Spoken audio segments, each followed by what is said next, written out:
Committee will come to order. Committee meets today to hear testimony from General John Campbell, our commanding general in Afghanistan, about the situation there. And we're going to have a hard stop at 12 o'clock, so I'm going to ask unanimous consent that my full opening statement be made part of the record without objection. And just to expedite things, I would say, General Campbell, we very much appreciate having you here. My view is we're in Afghanistan today for the same reason we were in Afghanistan in the fall of 2001, to prevent it from becoming a safe haven for terrorists for attacking us. Afghanistan is always going to be attractive for terrorism because of its history, because of its ungoverned spaces, because of its narcotics and the financing. And so without us there, until the Afghan government is able to provide for its own security, we have a lot at stake there. We also have a government that's willing to work with us, and we haven't always had that. But they have challenges, and I know we'll talk more about those as the day goes. So I think this is an important time in Afghanistan's future, and important for us to hear from you. So thank you for being here. I'll yield to Mr. Smith. Thank you. I'll also ask that my full statement be submitted for the record without objection, follow the chairman's lead, and try to move quickly. And I agree with everything he said. It's a very, very difficult part of the world. I would include Pakistan in that conversation as well. And I've often said that I wish that we didn't have national security interests in Afghanistan and Pakistan. It is a very, very difficult place to work with. But we do have national security interests in Afghanistan and Pakistan, and they are precisely the ones the chairman said. Many different terrorist groups, not just al-Qaeda, would love to make a safe haven out of the ungoverned spaces and the difficulties that are there. So trying to maintain some stability in Afghanistan, and it is, as the chairman said, good that we have a partner in President Ghani that we did not really have for a long period of time. That gives us some hope. But the challenges are enormous, as the general knows only too well, in terms of having any sort of overall control of the country. It is still very fractious and still very difficult. The only thing I would conclude with is a couple things we would like to make sure that we hear from the general on. Is one, his view of going forward, what our troop level should be, and what the utility of that is. What do we need them for? What's going to be critical in the next year, 2 or 3? And how many troops do you think we and our NATO allies must have there to achieve those goals? And then also the issue of the bombing of the Kunduz hospital, is definitely, set us back, and is the kind of thing that we don't want to see happen. Would like to learn more about how it happened, what we're going to do to prevent that type of thing in the future. And with that, I will yield back and look forward to the testimony. Thank you, Mr. Chairman. Thank you, sir. General Campbell, again, welcome. The floor is yours for any without objection. Your full written opening statement will be made part of the record, and the floor is yours for any comments you'd like to make. Sir, thank you. Good morning, Chairman Thornberry, Ranking Member Smith, distinguished members of the committee. Thank you for the opportunity to appear before you today. I'm honored to lead and represent the servicemen and women of the United States Forces Afghanistan that have been there for the last 14 years, and I've been in Afghanistan for this tour for the last 14 months. I'd like to begin by thanking the committee for your steadfast support of the soldiers, sailors, airmen, Marines, and civilians, and due to your leadership and commitment, they're the best trained, equipped force our nation has ever deployed. Their outstanding performance bears testimony to your backing and the backing of the American people. I'm also profoundly grateful for your continued support of the Afghan Security Forces Fund. Our ongoing efforts to build the Afghan National Army and the police could never have been possible without your financial commitment and your trust. Every day we strive to be good stewards of the American taxpayers' money to ensure that our efforts result in increased security. Members of the committee have also been staunch promoters of women in the Afghan security forces. Your efforts are making a difference. An integrated force is better and a more effective force. And you deserve to be proud of the advances that the courageous Afghan women are now making in the Afghan National Army and Afghan police. I'd also like to pay tribute to our military families.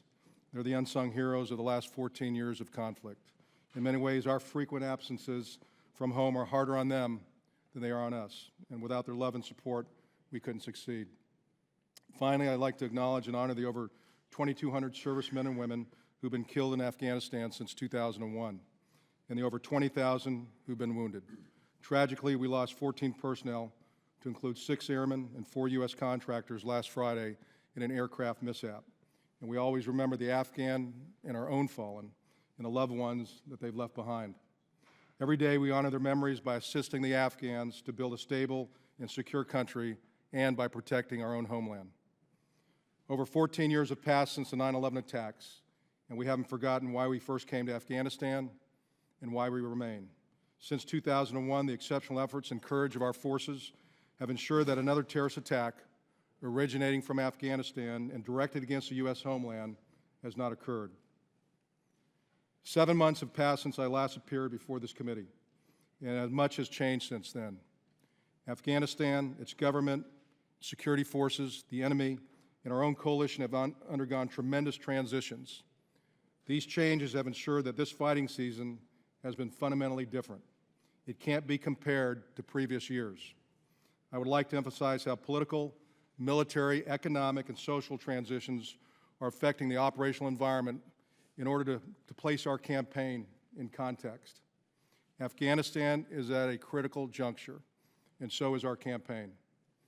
But before I further explain the formidable challenges and opportunities before us, I'd like to address a few topics that have been in the headlines lately.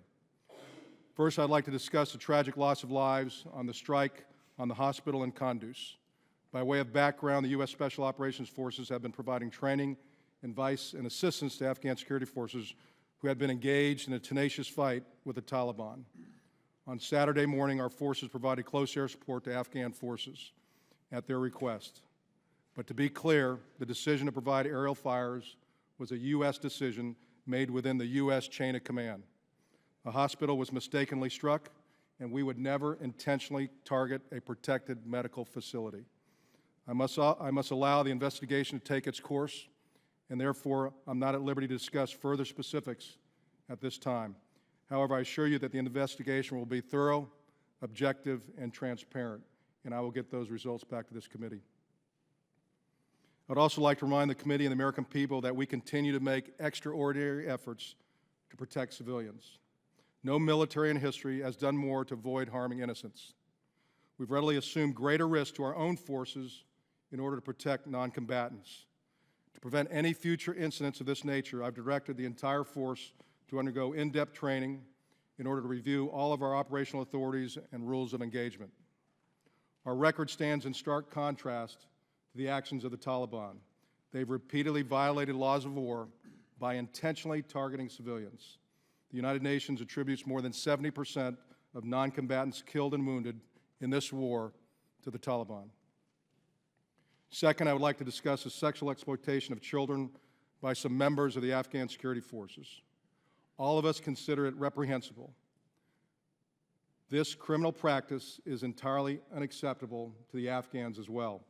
President Ghani, Chief Executive Abdullah have reiterated that they will not tolerate violations of their policies and the Afghan law, and they're committed to strict enforcement within their security forces. We'll do everything within our power to defend and protect human rights. That's our moral obligation to you, the American people, and ourselves. I've ordered 100% training of the force to ensure that they understand our human rights policy, which has been in place since at least 2011. And this policy requires that our personnel report any suspected human rights violations committed by the Afghan security forces, to include any sexual abuse of children. Whenever and wherever our personnel observe human rights abuses, they will be conveyed through our chain of command and in turn to the Afghan government. Perpetrators must and will be held accountable. With still many weeks left in the traditional fighting season, intense combat continues in many parts of the country. The Afghan security forces have been severely tested this year, but they continue to fight hard. In the wake of the coalition's redeployment, the Afghan security forces and insurgents both accepted that this fighting season could be pivotal. There was no winter lull, and since February, the fighting has been nearly continuous. Casualties on both sides have risen, and the violence has moved beyond the traditional insurgent strongholds. Pakistan military operations this year foreign fighters into eastern and northern Afghanistan.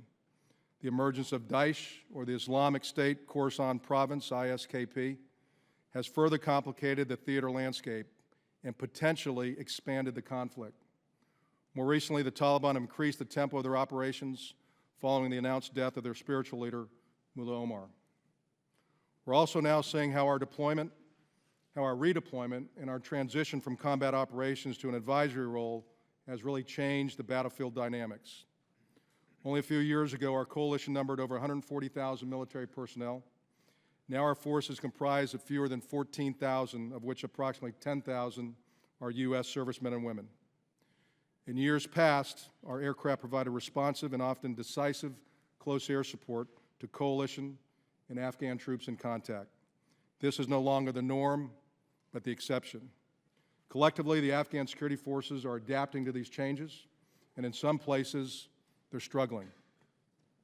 Within this context, the fluidity of the current security situation is not surprising. This fighting season started well for the Afghan National Army and the police as they successfully conducted multi-corps cross-pillar operations in Helmand, Zabul, and Ghazni provinces, and then the southern approaches into Kabul. In April, they fought back significant Taliban pressure in the north. And in August and September, they reversed almost all of the Taliban gains in northern Helmand, but after considerable effort. Yet there have been setbacks, and most recently the Taliban overran Kunduz city.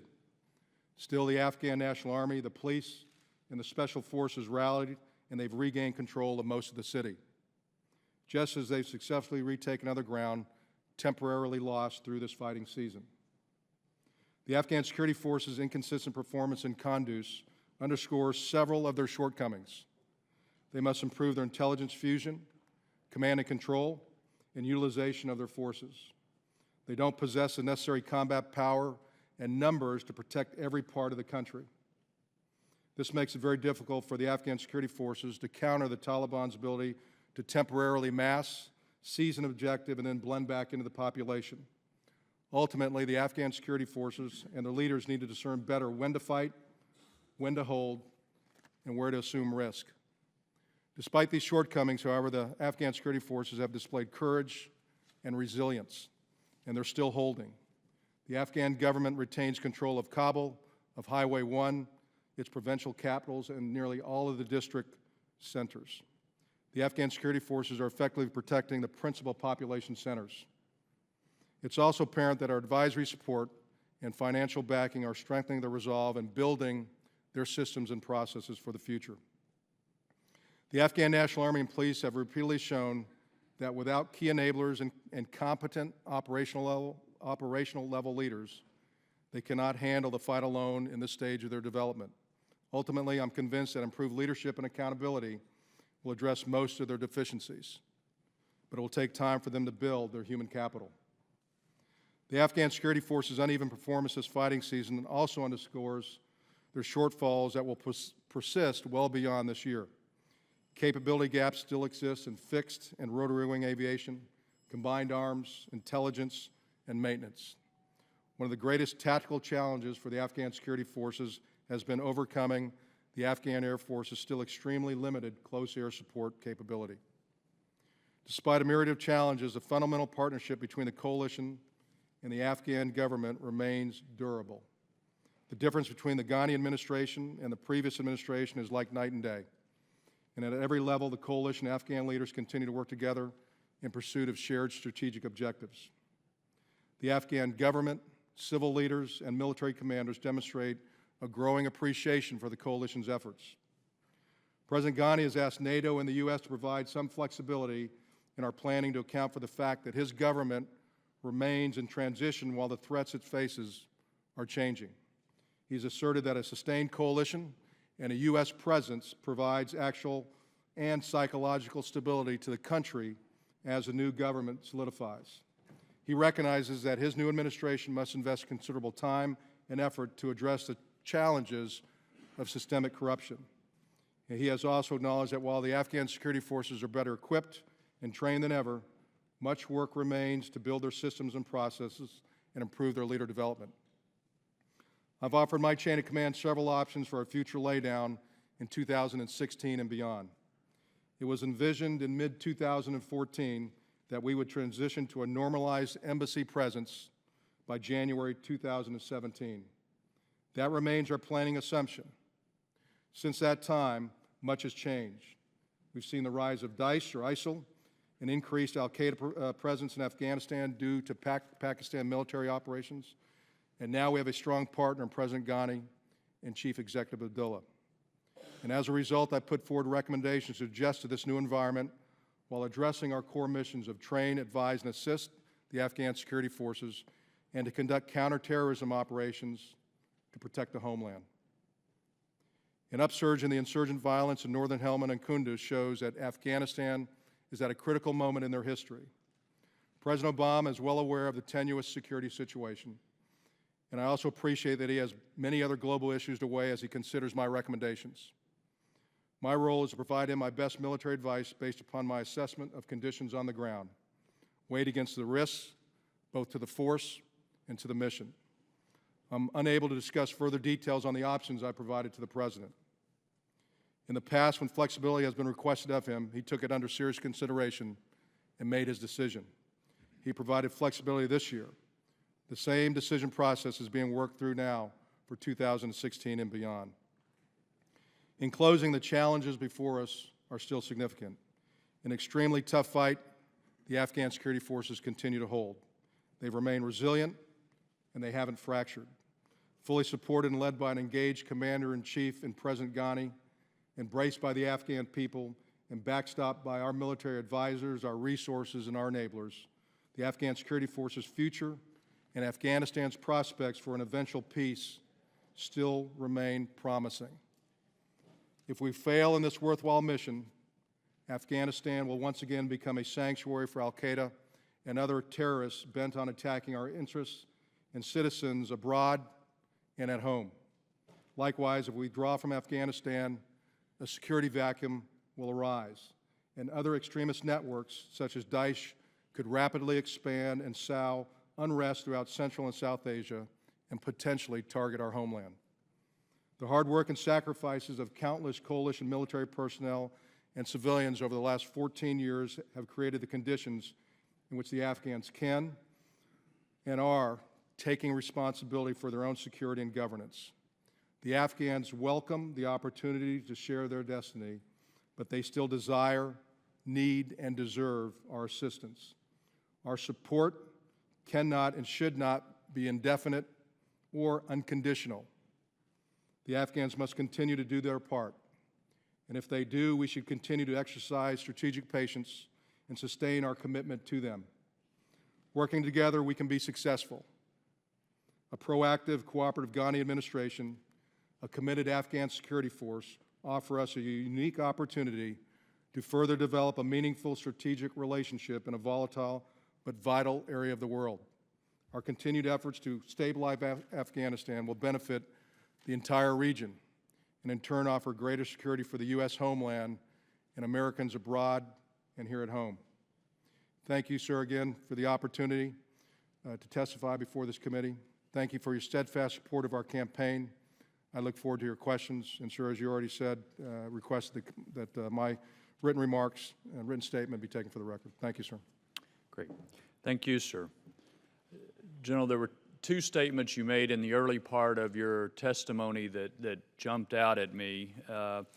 One was, and I'll read the sentence back, since 2001, the extraordinary efforts of both our conventional and special operation forces have ensured that another terrorist attack originating from Afghanistan and directed against the U.S. homeland has not occurred. You know, I think there's a lot of frustration when you read the news from day to day about the ups and downs, but I think it's really important for all of us to keep that basic fact in mind. For 14 years, there has not been another attack from there directed against our homeland. And I got to tell you, on the morning of September 11, 2001, I would have never expected us to go 14 years without another attack. And the reason it hadn't is because of what you say. Extraordinary efforts, heroism by men and women who have served there, including some members of this committee who have served there. So I think it's important to just keep in mind the broader accomplishment. The other thing that jumped out at me was your comment about Afghan casualties. When I was there a month ago, I stood next to you at a ceremony where we remembered and honored the Afghans who lost their lives. All of us get frustrated when we're there to try to help somebody who's not willing to stand up and fight for themselves. My impression is, and you can correct me if I'm wrong, the Afghans are willing to stand up and fight for themselves. And they have lost a lot of lives in doing that. Which is part of the reason that our partnership is working better. If you want to make a comment on that.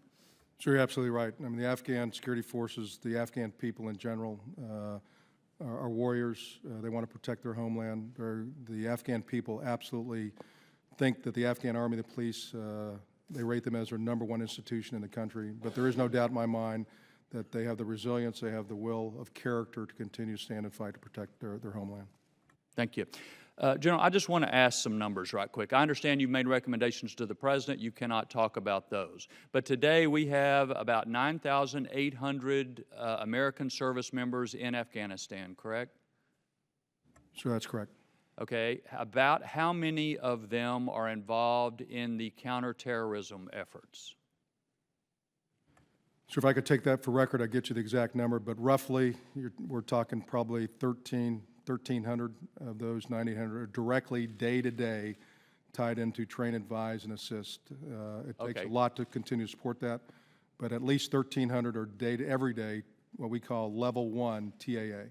Okay, I'm sorry. So about 1,300 of them are involved in day-to-day training and assisting the Afghan forces. Does that include the people who are helping the bureaucracy inside Kabul? So that's inside Kabul and outside Kabul, yes, sir. Okay, do you have any estimate, and I realize I'm stretching you, but any estimate about how many people are in day-to-day contact, training and advising Afghan forces outside of Kabul? So that number's probably about 500. Okay. So about 500 American servicemen are really doing what I see as the train equip. About how many are involved in the counterterrorism mission, you reckon? So I'd rather cover that in a closed hearing with you if I could. Okay. I guess what I'm trying to think is if we have some reduction in the 9,800 that are there now, we will be able to do less, right? Of something. Sure, it would limit our ability to train, advise, and assist. Yes, sir. Yeah, okay. Mr. Smith. Thank you. Thank you, Mr. Chairman. Can you talk to us a little bit, General, about the relationship between Afghanistan and Pakistan and the various groups that are involved there? And I guess related to that is the conversation about reconciliation talks between the Taliban and the Afghan government. First of all, what hopes do you have for that? Second of all, no matter what comes out of that, there will always be groups on both sides of the border that aren't part of it. What's sort of your can you tell us a little bit about the groups that would be involved, who might be reconcilable, who we might still have to fight, and how the relationship between Afghanistan and Pakistan factors into those negotiations? Sure, thanks for the question. So as you know, very complicated between Pakistan and Afghanistan. I do try to maintain ties with Pakistan. I talk to General Raheel Sharif, the Chief of the Army in Pakistan, probably once a week. I try to get to Pakistan once a month. We really work hard to make sure that the Afghans and the Pakistan military conduct mill-to-mill discussions to continue to improve upon their ability to fight the same common enemy on that border. Reconciliation is going to take time, sir. It's going to take both Afghanistan and Pakistan to working together, although President Ghani has said many times that reconciliation will be Afghan-led, and he and the rest of the government there continues to work that very hard. They've had at least one really sanctioned talk on reconciliation that's been out public, and that was back probably in the June timeframe, facilitated by Pakistan to bring some Taliban to the table to talk. Working toward a second talk, but that happened the same week that the announcement of Mullah Omar's death, so that kind of stopped that talk. I think reconciliation talks will continue, but it's going to take some time to bring the right people to the table to do that. The Taliban currently are a little bit in disarray based on who's in charge. Mullah Mansour is trying to take charge from his perspective, but there's a lot of other fragments of the Taliban because they do fight really decentralized, but a lot of other factions of the Taliban are trying to not follow Mansour. So I think it's going to take a good couple of months before we see them coming back to any kind of peace negotiation. But Afghanistan and Pakistan both realize that there has to be a political solution to this problem, that they're not going to kill everybody. I think Afghanistan and President Ghani especially has expended a lot of political capital the last 6 or 7 months to try to work that with Pakistan. He has not seen a lot in return, therefore has taken, again, a lot of challenges from within his own government, but I think he's been very courageous in how he has reached out. I think General Raheel, the same way with his leadership, is trying to work that very hard. But so this is years and years of mistrust that they're trying to work through, but they know that they have to get there to come to this solution. Your question on who would reconcile and who wouldn't, so the estimates I've heard, both from an Afghan perspective and probably from the intel community, is anywhere between 60 or 70% is potentially reconcilable. On the Taliban side, you probably would not have Haqqani, who continues to be a very, very an enemy that is dangerous to both the coalition and the Afghan civilians because they attack civilians. They're the ones that are responsible for the high-profile attacks in Kabul for the VBIDs, the vehicle-borne IEDs. Haqqani probably would not reconcile, and there's probably members of AQ that would not reconcile. But 67% is kind of the number that's out there, sir. Okay. Thank you, Mr. Chairman. I yield back. Mr. Jones. Mr. Chairman, thank you very much, and General Campbell, thank you, and all of our men and women in uniform for the responsibility and also the dedication. Y'all are very special to all of us in America. I want to, in March, when you were here, I asked you a question, and this will not be my question, but it leads up to a question. My question was, will there ever be anyone in the diplomatic corps or the military who will say to the President, you know, we have done about all we can do? Then one of your answers back to me was this: for very little continued investment, we can make this, meaning Afghanistan, the shining light of Central Asia and that part of the world. We have spent about $686 billion there since the year 2001. You've already mentioned the number who have been killed and wounded. Then recently, we had in the newspaper, and you've acknowledged one of these titles: U.S. wasted billions of dollars rebuilding Afghanistan. That was in the papers back in September. Then in October, Afghan forces on the run. This was in the New York Times. Also in the New York Times, which you have acknowledged, U.S. soldiers told to ignore sexual abuse of boys by Afghan military. You know, I think on number 15 or 16, I've been here 20 years, a general of Marine and Army sitting right here telling us what you've told us, and I believe it. There ain't no question about that. I believe them, the other 15 who sat where you are today. Then I go back to an email that I got from the former Commandant of the Marine Corps, Chuck Krulak. A few years ago, I asked him, I said, General, I don't have the military background. How successful can we be in training the Afghans to be soldiers and policemen? And of course, we realize there's a problem with education in that country, and I understand that. But let me read what he said very quickly. Get real in training an Army and police force. All we're doing is training eventually new members of the Taliban. Trainers are doing a wonderful job, but we don't have the time to make an army. And he closed by saying, every day somebody dies. My question to you, we are faced with a debt of $18 trillion. We're going to be debating in about a month a debt ceiling increase so we can borrow more money from foreign governments primarily to pay the bills for last year. The American taxpayer has got to know at some point in time there's going to be an end to this investment. Money, blood, it's got to be an end to it. And I heard something you were saying a while ago, and this is going to lead to the question. At some time, I've been hearing for 15 years from the generals like yourself that training the Afghans to be policemen and security forces, it's going pretty well. It's a little fragile, but it's going pretty well. It's been going pretty well for 15 years. That's not a criticism. I'm just making an observation. We, at some point in time, as a nation and members of Congress, have got to understand that we cannot continue to, as John Sopko says, waste, fraud, and abuse is worse today than it was 15 years ago. That's not your responsibility. I understand that. But this thing is got to have an end to it. Is that when the security forces can say we don't need any advisors from the coalition forces or the American military? Will you give me some idea of how this thing is going to end the best you can? Sure, thanks for the question. Sir, if I could correct the record first, you said I acknowledge that we ignore the abuses, and that's not what I said. We do not, I do not. And in my statement, I said that we have policies to say you do not ignore the abuses. You report the abuses through your chain of command. So I'd like to correct the record there if I could, for what you just said. Sure, again, on the financial piece and the continued support to the Afghan security forces and to Afghanistan and the people.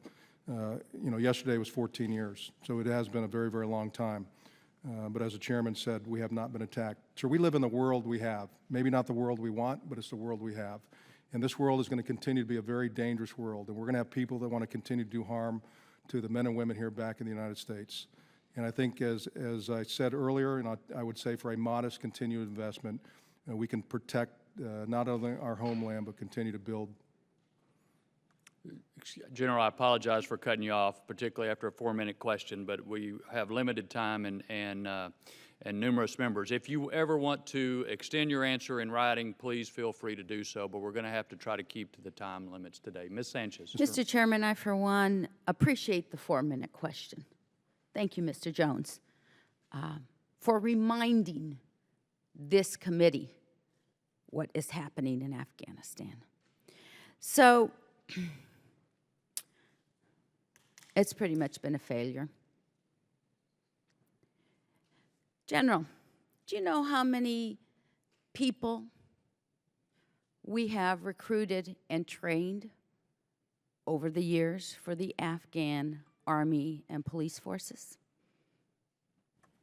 Ma'am, currently today, we're authorized to have 352,000. That includes the Army. No. I'm not asking you what you're authorized as far as billets. I'm asking you how many people have we paid on the payroll to be, over these 14 years, in the Afghan Army and police? Ma'am, I'll have to take that for record. I don't have that answer. The Army, really the first battalion. You can stop. Started I've only about got 2004, I've only got 2005. 5 minutes.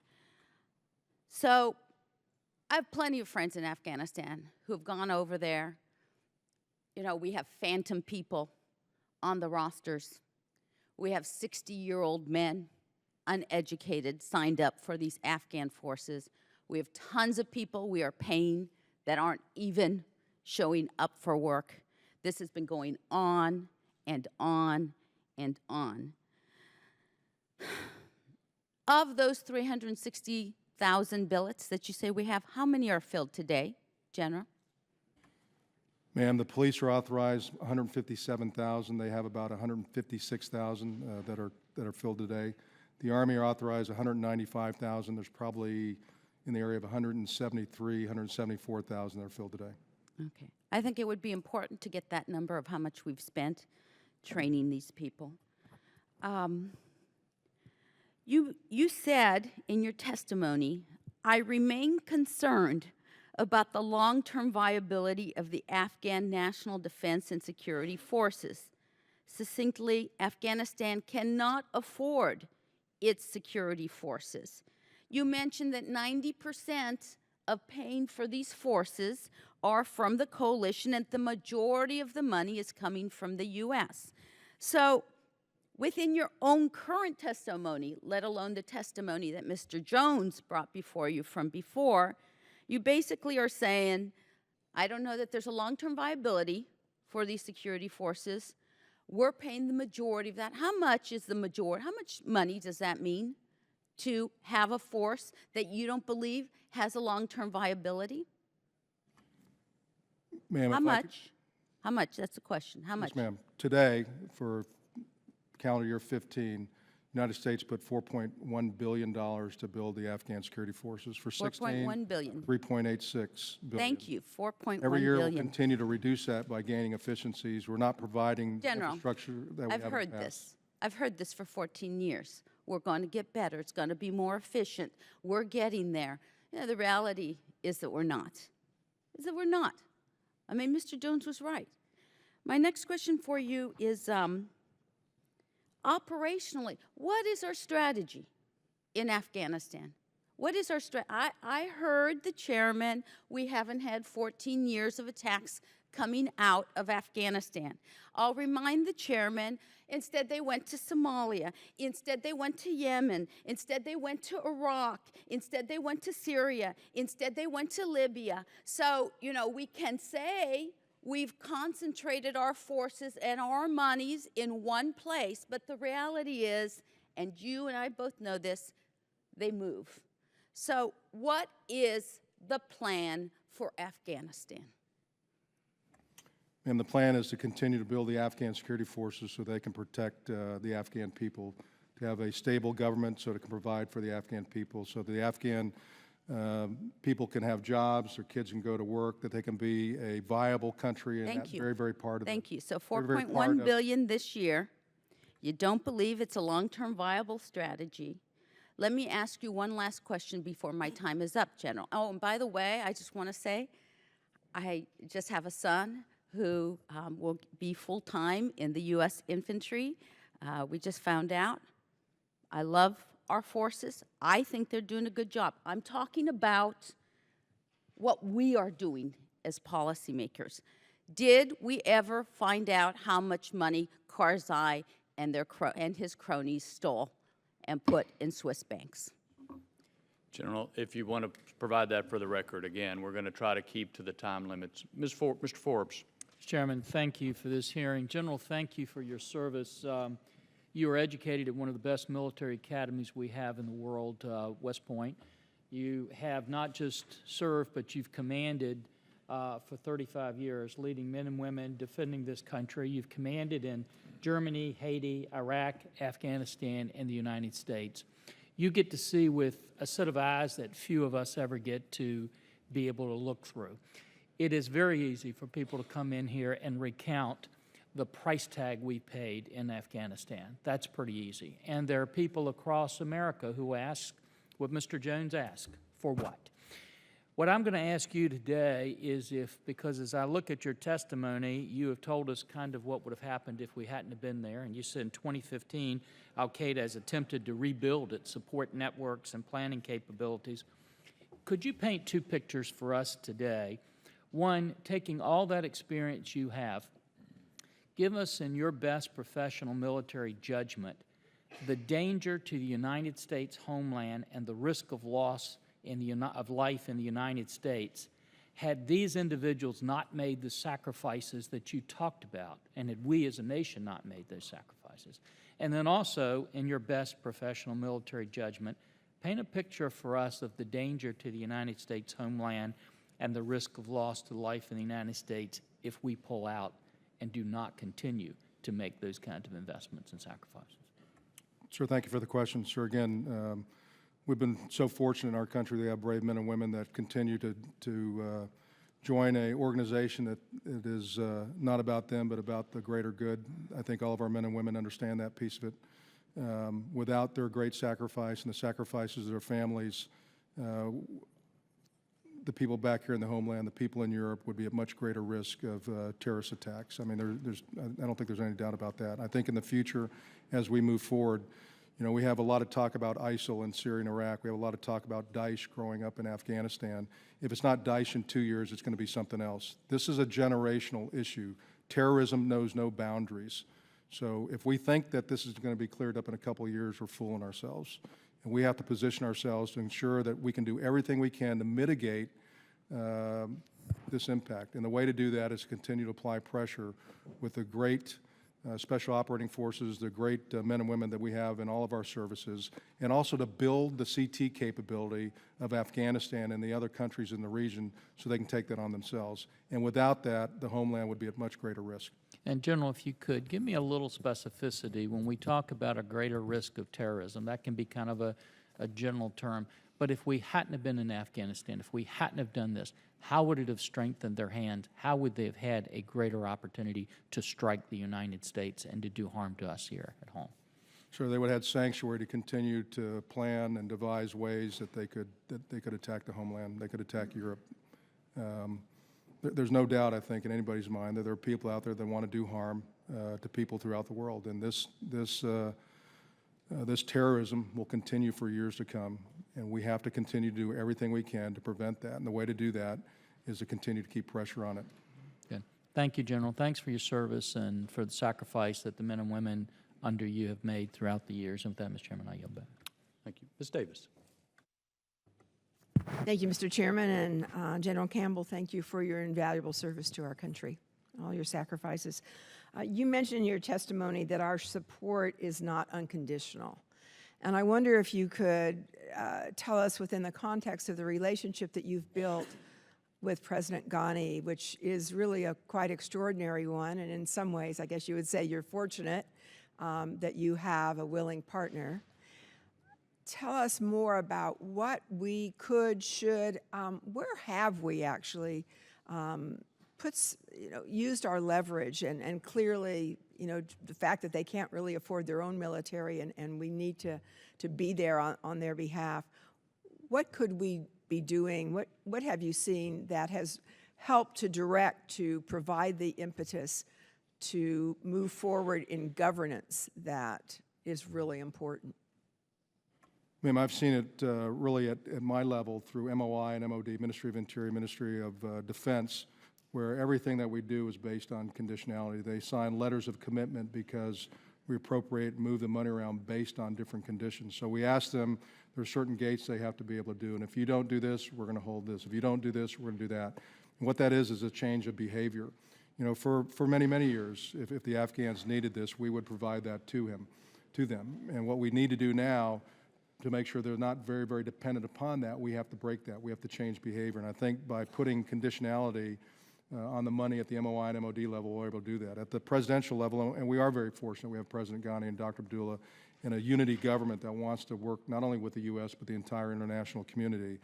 The conditionality of getting after corruption. So President Ghani personally chairs a national procurement meeting every week that he looks at contracts, and he has a board that does that to get after corruption, and we've asked him to go after that.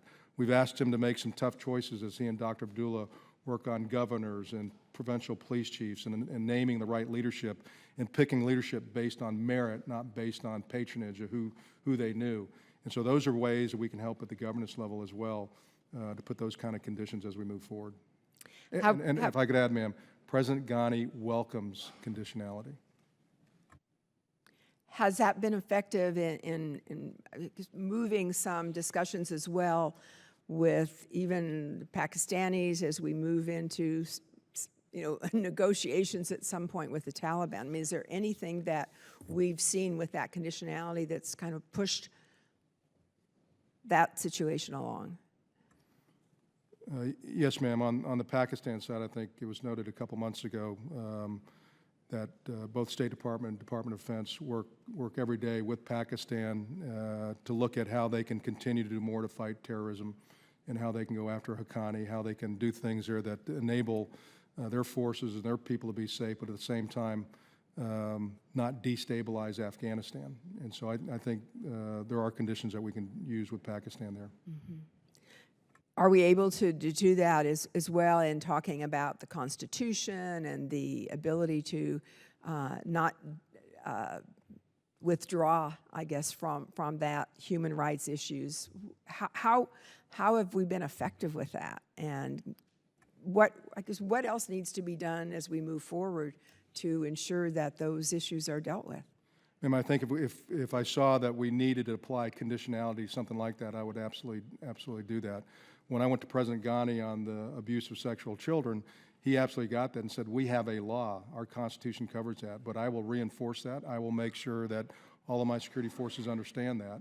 And if he didn't do that, that would be something I can go back and say, Mr. President, if you don't do this, we need to look at that.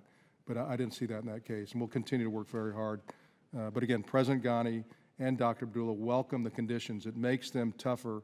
It makes them accountable, and they understand that the money, not only the money, but the blood, sweat, and tears, the ultimate sacrifice that all the nations have provided, that's special to them. Not only their own that have been lost, but the international community. So they welcome conditions, and they want to make sure that we understand that they are very appreciative of that. And so, unlike where we were, over a year ago without the national government, we're in a completely different place. And you have all the authorities that you need, and no additional help from the Congress to do that. Ma'am, I'm comfortable with the authorities I have today. Yes, ma'am. Okay, thank you. Thank you, Mr. Chairman. Thank you. Mr. Miller. Thank you, Mr. Chairman. General, in 2014, a decision was made to have a troop level of 9,800. And my question, I think, is simple, but it may not be. And the question is the security situation in Afghanistan better or worse today? And if it is not better than it was then, how in the world could we even entertain talking about troop levels of 5,000 or 1,000? Sure. Again, in 2014, the number of U.S. forces, coalition forces we had versus what we have today is different. So the security on them, I think, is one thing because, unfortunately, we have lost some great men and women over the last year, even in Resolute Support. But I think we balance that based on the number of people we've had there and the security and looking at the force protection. From an Afghan perspective, again, this has been a very, very tough fighting season, and they knew it was going to be a very tough fighting season. And the Taliban knew because we were redeploying, because our numbers were going to go down, because they didn't have the same amount of close air support, they would try to send a message. And so not having close air support like we had it in the years past emboldened the Taliban in some places to go ahead and attack in larger numbers that we hadn't seen before. But again, the Afghan forces, I think, have stepped up for the most part. They've made corrections. They're resilient. There have been some setbacks, like in Kunduz and Northern Helmand.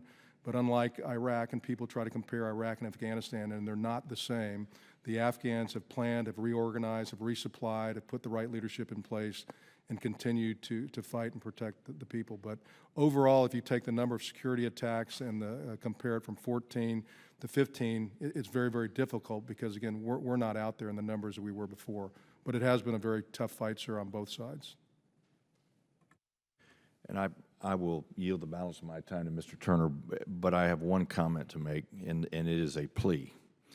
And I know you can't discuss the gunship incident in Kunduz, but I would plead with you, sir, please don't let the crew of that aircraft nor those Americans that were on the ground that guided that fire where they did become scapegoats.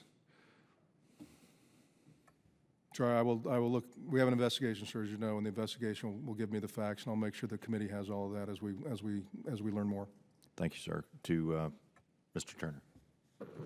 Thank you, Mr. Miller. Thank you, Mr. Chairman. I want to echo Mr. Miller's comments. I think everyone is very concerned about that investigation and how and that those who certainly had no involvement in a mistake, no culpability in a mistake, not have consequences.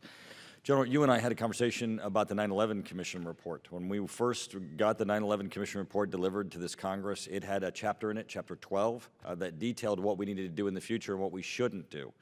It specifically said that our fight was not against al-Qaeda and Osama bin Laden solely, and if we viewed our fight as that we would lose, that it was Islamic extremism and worldwide terrorism.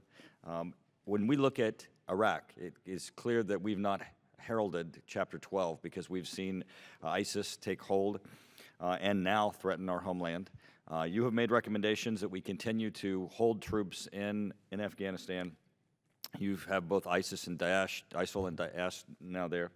Could you tell us, if you did withdraw our troops down to the level of 1,000, its effect on both the safety of our troops and the ability of our effectiveness for counterterrorism actions in Afghanistan? So if we came down to 1,000 embassy presence, as you just discussed, there is no counterterrorism structure force in those numbers. And then if you draw down to that size in one location, you're solely dependent upon the force protection for that particular site by, with, and through outer layers that we would not have, that we've had in the past. I'm not sure if that answers your question, sir. It does, which it totally cripples our ability to undertake those actions. Now, also, when you withdraw to those level of forces, aren't the forces that are left behind at a greater risk without a larger footprint? So they are in one location. The enemy would know where they're at, but we would do everything we can to make sure we mitigate. Again, force protection, number one concern for me. And as we continue to draw down, every commander would make sure they do everything they can to ensure the right force protection. And the But fact that it would be Daesh higher has risk. entered the country, the effects of your ability to counter Daesh as they entered the country? So again, at the 1,000 number at an embassy presence, that there is no CT allocation in that. Thank you. Thank you, Mr. Chairman. Thank you, Mr. Miller. Mr. Courtney. Thank you, Mr. Chairman. Thank you, General, for your service and testimony here today. You have probably one of the most complex missions I think almost you can possibly even imagine. So again, we really appreciate your efforts. And again, I want to associate myself with Mr. Miller's remarks about the investigation. I think it's also important to underscore when you're talking about Doctors Without Borders. I mean, it was almost exactly a year ago that they were working hand in hand with our military in Africa, taking on the Ebola challenge. They are a valuable international resource, and that's why I do think this requires the absolute top level of scrutiny and independence in the investigation. I'd like to just turn for a moment, again, on your comments regarding the Afghan security forces, which at the end of the day, I really do think is kind of the linchpin in terms of a strategy to hand off, power and security in that part of the world. In particular, the ALP, your comment, you made sort of an interesting comment in your testimony about how they were misemployed. And clearly when we're talking about corruption issues and the need to sort of root out corruption, I mean, they frankly have been a big topic of conversation, again, not with just sort of knee-jerk critics of U.S. forces over there, but frankly even people who want to help the mission. Can you talk a little bit about where President Ghani is in terms of the ALP and because again, the criticism is they are kind of gone rogue out there a lot, and there's been complaints within the civilian population about how they operate. Sure, thanks for the question. We have looked at the ALP, or the Afghan police, very hard here the last several months. They're authorized about 30,000 in 174 different districts in Afghanistan. And they belong to the Minister of Interior on the police side. What Minister Lumi has done here recently is signed a new directive to go back out to all the provincial police chiefs to make sure that they've done all the right vetting, all the right training, they've got the right leadership in place, and that they don't misuse them. So in some places, ALP have been put out in smaller checkpoints, 5, 10 kilometers away from a village. And what they were designed to do is be sort of that village security, that stabilization there. And when they get taken out 5 kilometers, 10 kilometers, without any mutual supporting fires, without other support, reinforcing support, then they become easy targets for the Taliban and other insurgent groups. So not only because of that and the casualties they've taken, not only that, because they do have potentially some issues with leadership taking advantage of that. He has done a holistic scrub of the ALP, and he's continued to try to force the provincial police chiefs to meet all the same standards that we've had in place. And in some places they haven't done that well. So he has re-energized that. We're working hard with him to do that. This past weekend, he had all the provincial police chiefs back into Kabul, and the entire conference was on ALP and how to make sure we don't have some of the issues that you just talked about, sir. I mean, I think that would send a powerful message that there's real change happening if there's reforms that the government can really talk about. And sir, as Ms. Davis talked about, one of the things on conditionality, we've really put conditionality on the ALP. So if they don't get through with the reforms, they don't abide by all the vetting procedures, then we don't pay. So that is a conditionality we put on them. Seems like a pretty good leverage. So thank you, General. I'll yield back. Mr. Wilson. Thank you, Mr. Chairman, and I'm very grateful to see largely general bipartisan support for your efforts. I've had the great opportunity 12 times over the years of my service in Congress to visit. I've seen a civil society develop. It's just so inspiring to go along streets and see little girls with white scarves going to school, carrying books. It just warms your heart. And then to see little guys with baseball caps, that's not indigenous to Afghanistan. These are people who are truly working to develop a civil society, and I just want to thank you. It's also very personal, my appreciation of your service. My youngest son, Hunter, served as an engineer for a year in Afghanistan, and I just know he was making a difference by helping build that country, rebuild, right, begin from the beginning, so that to protect American families at home, and you have. Additionally, I'm very grateful as a veteran. My unit, the 218th Brigade, served there under General Bob Livingston, our Adjutant General. It was the largest deployment from South Carolina since World War II. 1,600 troops, and they were spread all over the country. And they were helping train forces, and they were so inspired. These are lifelong friends of mine, and they would really let me know what they think. And they think and know that they were working with who they identified as their Afghan brothers. And so this, I regret that so much, hey, I can remember the first time I went to Afghanistan with Sheila Jackson Lee. She pointed out that bad news has no feet and, excuse me, what is it? Good news has no feet and bad news has wings. And wow, but the good thing is that extraordinary progress has been made. And I agree with the chairman, too, that success in Afghanistan is to deny terrorists safe havens, which protects American families, and that we cannot forget. It was September 11, 2001, the attacks in our country that were actually originated, planned, and culminated from caves in Afghanistan. So I'm just very appreciative of your efforts and the largely bipartisan support we have here. With that in mind, that with the special operations reliance of support from conventional forces, if conventional forces are reduced, as has been called for, how can special operations fill in this gap? So today we continue to tactical level train, advise, and assist with the Special Operating Forces. They continue to build the Afghan capacity, and they do a tremendous job. We don't have conventional forces at the Kandak battalion or brigade level. I only have them at the corps level, 4 of the 6 corps, and at the ministry level. So we're not really doing that much with the conventional side. But our Special Operating Forces continue to do great work every single day, sir. Well, with your leadership, I appreciate it.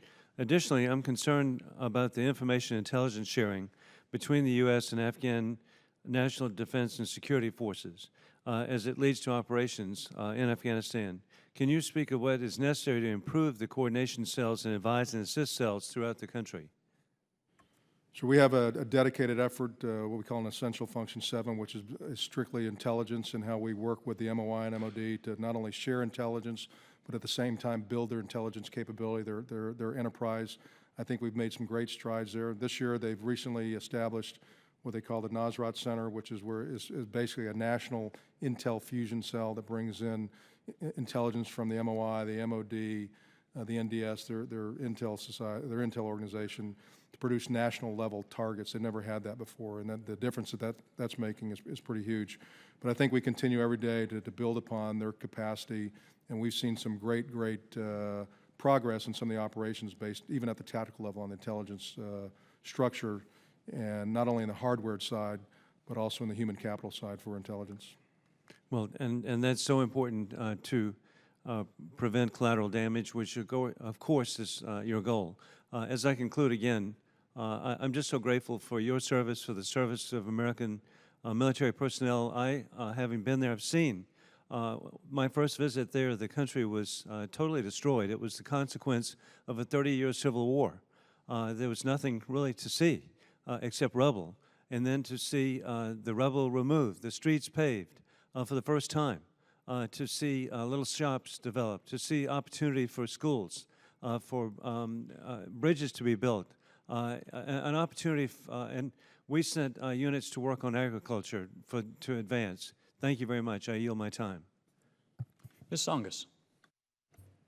Thank you, Mr. Chairman, and thank you, General, for being here today. I appreciate very much your testimony. And like so many, all of us here, like many Americans, I was so alarmed to learn of the tragedy at the Doctors Without Borders facility in Afghanistan. And I look forward to your investigation and a hopefully very transparent one. But appreciate how serious you are taking this. But I wanted to go to a different place in questioning. As you're wrestling, General, with how best to enable Afghans to secure their country and what kind of support is necessary to aid them in that effort, I'd really like to hear more about what you're doing to ensure that Afghan women, 50% of the country's population, is part of your process.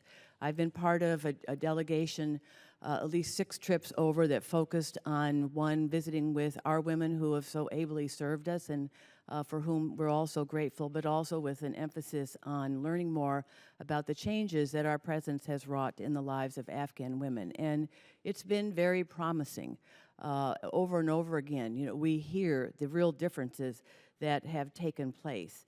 And I remain concerned that whatever our way forward may be, how best we secure those gains, that we don't trade them away in a reconciliation process, that we don't adequately train Afghan national security forces, whether it's the local police, the national police, whatever it may be, because it obviously requires a culture change, and that culture change has begun, but it is very fragile. So I'd like to hear in your work with the train, advise, and assist with the security forces, how you address the rights of women so that these security forces, who hopefully will remain in place to secure the future life of their country, also are committed to securing the lives of the women who are very much a part of their country. Ma'am, thank you for the question. Every day, President Ghani, Dr. Abdullah, they speak of this. I think with their leadership and our continued train, advise, and assist, that the future for engaging women in the military, both on the police side and the Army side, continues to improve. And they put more of a spotlight on it, and we continue to assist. And this committee, with some earmarked money, has helped us really emphasize not only infrastructure to house, to take care of women in the military, to protect them, I think has been pretty critical. So we're very thankful of that. I have a women's advisory committee that I co-chair with Ms. Ghani that meets quarterly to talk about different issues. At my level, her level, we meet quarterly, but the committee meets probably weekly. And in fact, Ms. Ghani, over the last month or so, has been meeting weekly to really push some issues on the women's side with both the police and Army, and that's very, very good. As you know, for the police, it's a little bit easier as you recruit women into the police. They go through training, they can serve from where they're at. For the Army, a little bit tougher. But General, the question I'm asking really, yes, I think it's very important that the security forces, the local police, whatever, reflect the population. And I appreciate the efforts, especially Congresswoman Davis, in terms of making sure that we at least provide some element, female presence in the Afghan national security forces. But the reality is most of those forces are men. And they have a certain have had a certain historic approach to women. So it's really about how we train the men to protect the rights of women. And I'm curious as to how that piece is moving forward. Ma'am, they do some of that in their accession training, their officer training, their basic training about rights of not only women but of men. And so I think they're continuing to work that. It's about education, it's about training, it's holding people accountable. And I think they continue to get after that. I think as they see more women in positions of increased responsibility, they see more women that are tied in with the special operating forces, which they have women that do that with them to help go on objectives, to search other females. It is actually pretty incredible. And when the other men see this and how that they contribute, I think it does have a change in attitude. But as you know, the Army, the police have only been around for a couple of years. It's going to take time as we move forward. We do put conditions as well on recruiting women, how they do that, and I think they'll continue to improve. But as you said, it's going to take time, and it took time for the United States Army that's been around for 240 years to get above 15, 16% at West Point. So I mean, this is something they're focusing on, and with the leadership of President Ghani, Dr. Abdullah, I see good things forward. And you've spoken of conditionality, how you use that as leverage to achieve certain goals that there may be some resistance to. Is that a tool in your toolbox as you move forward? Yes, ma'am, absolutely. Thank you. I yield back. Thank you. Mr. Conway. Thank you. General, thank you for being here. You mentioned in your opening remarks about your families and the role they've played. You thanked them, and I want to make sure they hear that same kind of thanks and heartfelt admiration for what they've done and how steadfast they are in allowing you and your team to do what you do. And so thank them very much on our behalf. The recent experience at Kunduz with the attack the Taliban did, what can we glean from what the Taliban did, what tactics and procedures, TTPs they used, and then the Afghan response? Was it all, or what, you got to give a grade for that? Walk us through that, and what kind of advice and assistance did we provide them in that response, or was it all organic? Sure, thanks. Thanks for the family piece as well. In Kunduz, quite frankly, the Afghan security forces were surprised. President Ghani has directed a commission to take a look, sort of an after action, to figure out exactly what happened. They're continuing to work that now. But in a nutshell, Kunduz has about 250,000 people in it. Predominantly inside the city is police. Outside the city, there are pockets of the Army. Over the period of Eid, a holiday, many of the senior leadership of the police and some of the Army were not present. The Taliban probably had a lot already inside the town, but right after that time period, they attacked from within the city. The police fought, although they did not take a lot of casualties, and when they didn't see reinforcements from the Army, they kind of melted out. And I don't think the Taliban had any intentions to continue to hold Kunduz, but they got a great IO victory going in there, raising their flag. The difference, though, here, I think, is that the Afghan security forces responded very quickly. They got the right forces up there. They moved a lot of logistical resupplies up there. They changed some leadership out. And once they got right back into the city, the Taliban, for the most part, left. There are, and today, continue to be isolated pockets of resistance and fighting. A very small group inside of an urban area can hold up, battalions worth of people, but they continue to work that very hard. I talked to the Minister of Defense, Stan Exai, this morning, right before I came over here. He was in Kunduz earlier today and told me that he sees great progress as they move forward. He still said fragile in Kunduz, but he's very confident that all the major areas of Kunduz they own. What did we provide, sir? For the most part, this was Afghan-led. They got themselves back into the city. I had a couple of special operating teams that were south of the city that provided some planning, training advice for the special operating forces. And then I also put an advisory, what we call an expeditionary advisory team, into an airfield south of Kunduz so they could provide the core level headquarters some planning, logistical planning capability to oversee the Afghans. Well, thank you. Ghani and Abdullah have been in it for about a year now. What kind of marks would they get for running the trains on time, water, electricity, all the kind of things you'd expect in governmental services? And what does that tell us about the conversation that is out there, that it's a fragile government, that it's likely to not be able to be resilient? Can you talk to us about those two issues? So I think if you're in Kabul, for the most part, you'd give them probably a C. Although with high-profile attacks inside of Kabul, that would be lowered. I think if you're on the outskirts, you're in a faraway province, faraway district, your grade would be much lower because they haven't seen some of the governance they need at that level. But again, they've been the national government on the 29th of September. That was a year. They continue to move forward. It is a very, very tough environment. But they continue to improve. They have made change in almost all the ministers. They've changed out most of the governors. They have some key positions that they have to continue to work on together. On the strategic level policies that Afghanistan is tied into, both Ghani and Abdullah, I think there's no daylight between them. I think the issues they have is when they come to picking people and who's going to be the minister, who's going to be the provincial police chief.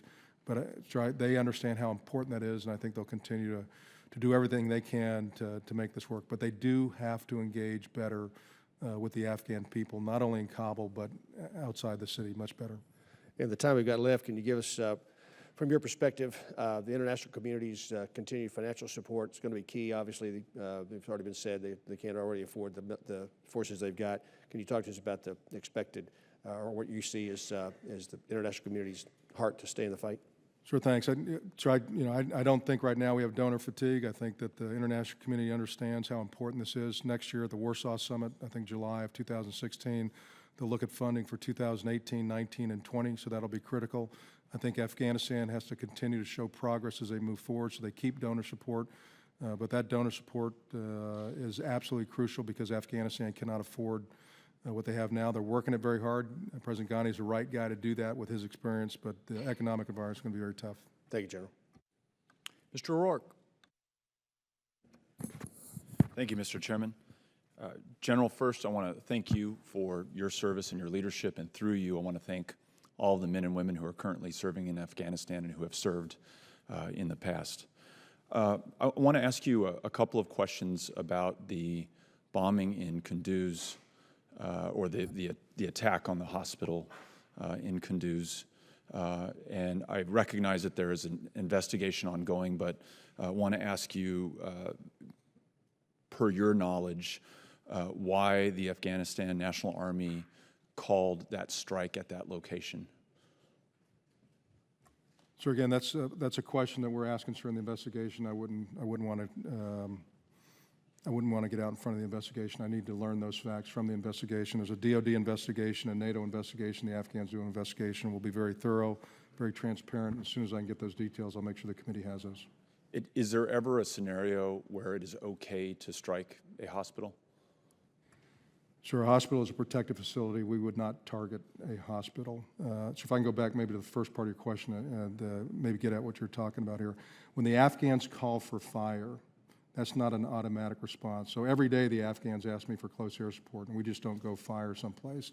That has to go through a rigorous procedure to put aerial fires on the ground, a U.S. process under the U.S. authorities. And so that's what we got to figure out what happened in that case. But I don't want people to think that just because the Afghans call fire that there's automatic fire anywhere they want it. That's not the case. And my last question on this is, are you aware of press reports within Afghanistan that that hospital was treating Taliban and non-Taliban combatants alike, which raised the ire of the Afghan National Forces, who had conducted a raid at that hospital days before or weeks before that strike? I've seen media reports about Taliban treating in the hospital, yes, sir, but that's the only thing. And that would not be a justification for a strike on the hospital? No. Okay. Related question, and one that I think you can speak openly about. Can you talk about the terms of our security agreement with Afghanistan and under which conditions we can use lethal force? I understand there are exceptions for counterterrorism activities, there are exceptions for when U.S. forces are under attack, and there are exceptions for urgent situations. Could you characterize our involvement in Kunduz under those exceptions or others that we may not be familiar with? So again, I'm not going to talk about Kunduz or what happened in Kunduz. And any time I talk about in detail on authorities or rules of engagement, I would not do that in a public hearing. I'll be glad to discuss that with you in a closed hearing, sir. This might be my last question. How do you balance the need to ensure that we are adequately supporting the Afghan National Army, not abandoning them, and continuing with the train, assist, and advise operations, and not at the same time creating a prolonged moral hazard where they know that U.S. support will be there year in, year out, and they may not make some of the difficult political decisions, investment decisions in their own armed forces and capabilities, decisions with accountability for their leadership that otherwise might be made?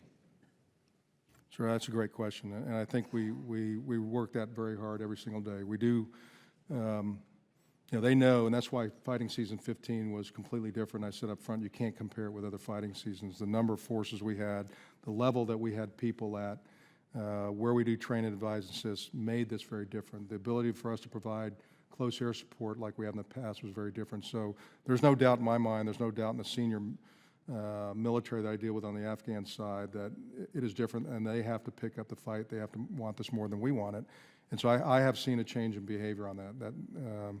I don't see that as an issue. What I think they're looking at now is how long will our continued support from the international community and the U.S. Be there, and a decision to continue to provide support would make a huge impact in supporting President Ghani, supporting the Afghan people, supporting the Afghan security forces, the impact that would make on the Taliban and the message it sends to them, the message it sends to Pakistan, and the message that it sends to NATO, I think, are pretty huge as well. So decisions here upcoming as we look forward would have an impact on all of those audiences. Quick question. When will we likely get the results of your investigation of the Kunduz attack? So I talked yesterday with the investigating officer. He's working it very hard. I should have some preliminary investigation results here in the next, yesterday I was asked, and I said within about 30 days. I don't have an exact date, but as soon as I can get those, I'll make sure we get that. Thank you. I yield back. Committee. Mr. Scott. Thank you, Mr. Chairman. General, thank you for being here. Just a couple of quick questions, and I want to specifically get to the close air support capabilities. But Harry Reid has promised earlier this week to uphold the President's veto of the NDAA. The President has not vetoed that legislation yet. But just wondering if you and the other leaders of our military have had the opportunity to speak with the President about the importance of the NDAA since it has passed, and how do you assess the additional risk if that bill is vetoed and the veto is upheld by Senator Harry Reid as he has promised to do? So to be candid with you, I have not talked to the President on the NDA, and for the last several weeks I haven't had time to think about the NDA. I've been focused on Afghanistan, so I couldn't give you a good answer there. We ask you to do an awful lot, and on this end of the,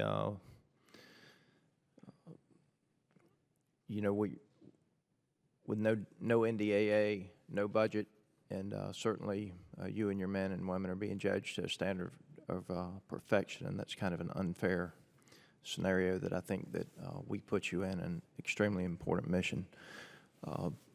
I represent Moody Air Force Base, home of the 81st. We are training the Afghan pilots to fly the A-29 light air support aircraft. One of the key aspects of the mission, one of the key capability gaps, you said, is the close air support.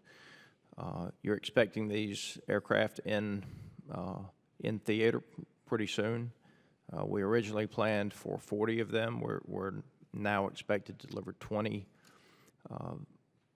How many do you expect to see delivered? How many do you need?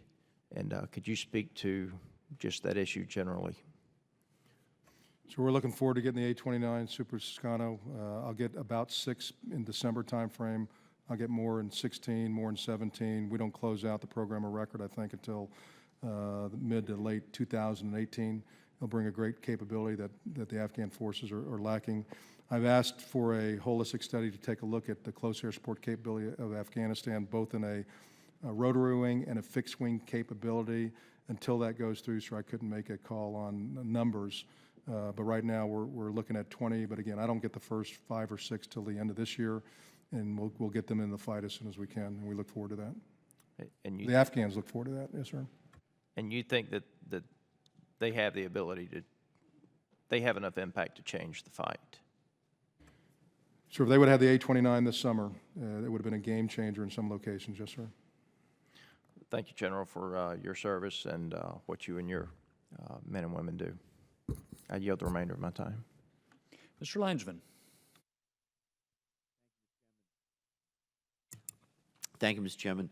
General, I want to thank you for your testimony here today, most especially for your service to our nation, which is invaluable, and I hope you'll pass our appreciation on to the men and women under your command. First of all, General, I'd like to better understand the current situation in Afghanistan, and I hope that today's discussion will continue to not only inform our overall strategy, but will also serve to better protect our men and women in uniform and our coalition partners on the ground. We've seen too many lives lost in this conflict, obviously, and like Master Sergeant Andrew McKenna from Bristol, Rhode Island, who very recently was killed in a terror attack in Kabul. We obviously have to do everything we can in our power to ensure that our policies in Afghanistan maximize our strategic gains while minimizing the tragic loss of lives that we've seen too frequently across the headlines. make no mistake about it, General, the work that you and the people, men and women in uniform there who are serving in Afghanistan are doing vitally important work, and I know that they are defending us here at home and preventing those who would plot and plan against us from coming here.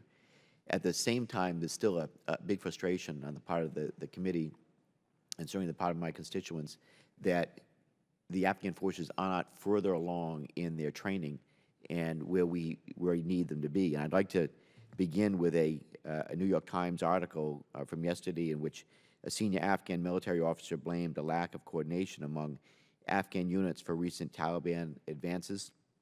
This relates to your mention of the need to improved leadership and accountability of ANSAF in your testimony.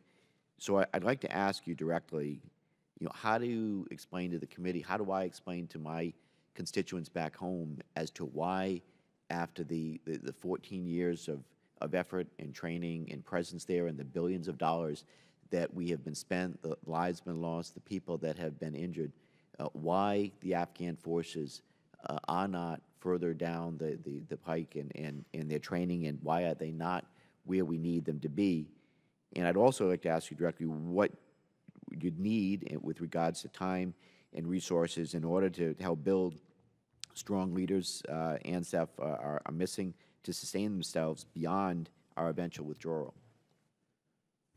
Sure, thanks for the question. I think very quickly, where the Afghan forces, where they plan, where they pre-plan, where they work together, both the cross-pillar organization, the police and the Army, they conduct operations that they work together and pre-plan, they do very, very well. Where they don't, where it's kind of crisis mode, that's where they continue to need help in working that.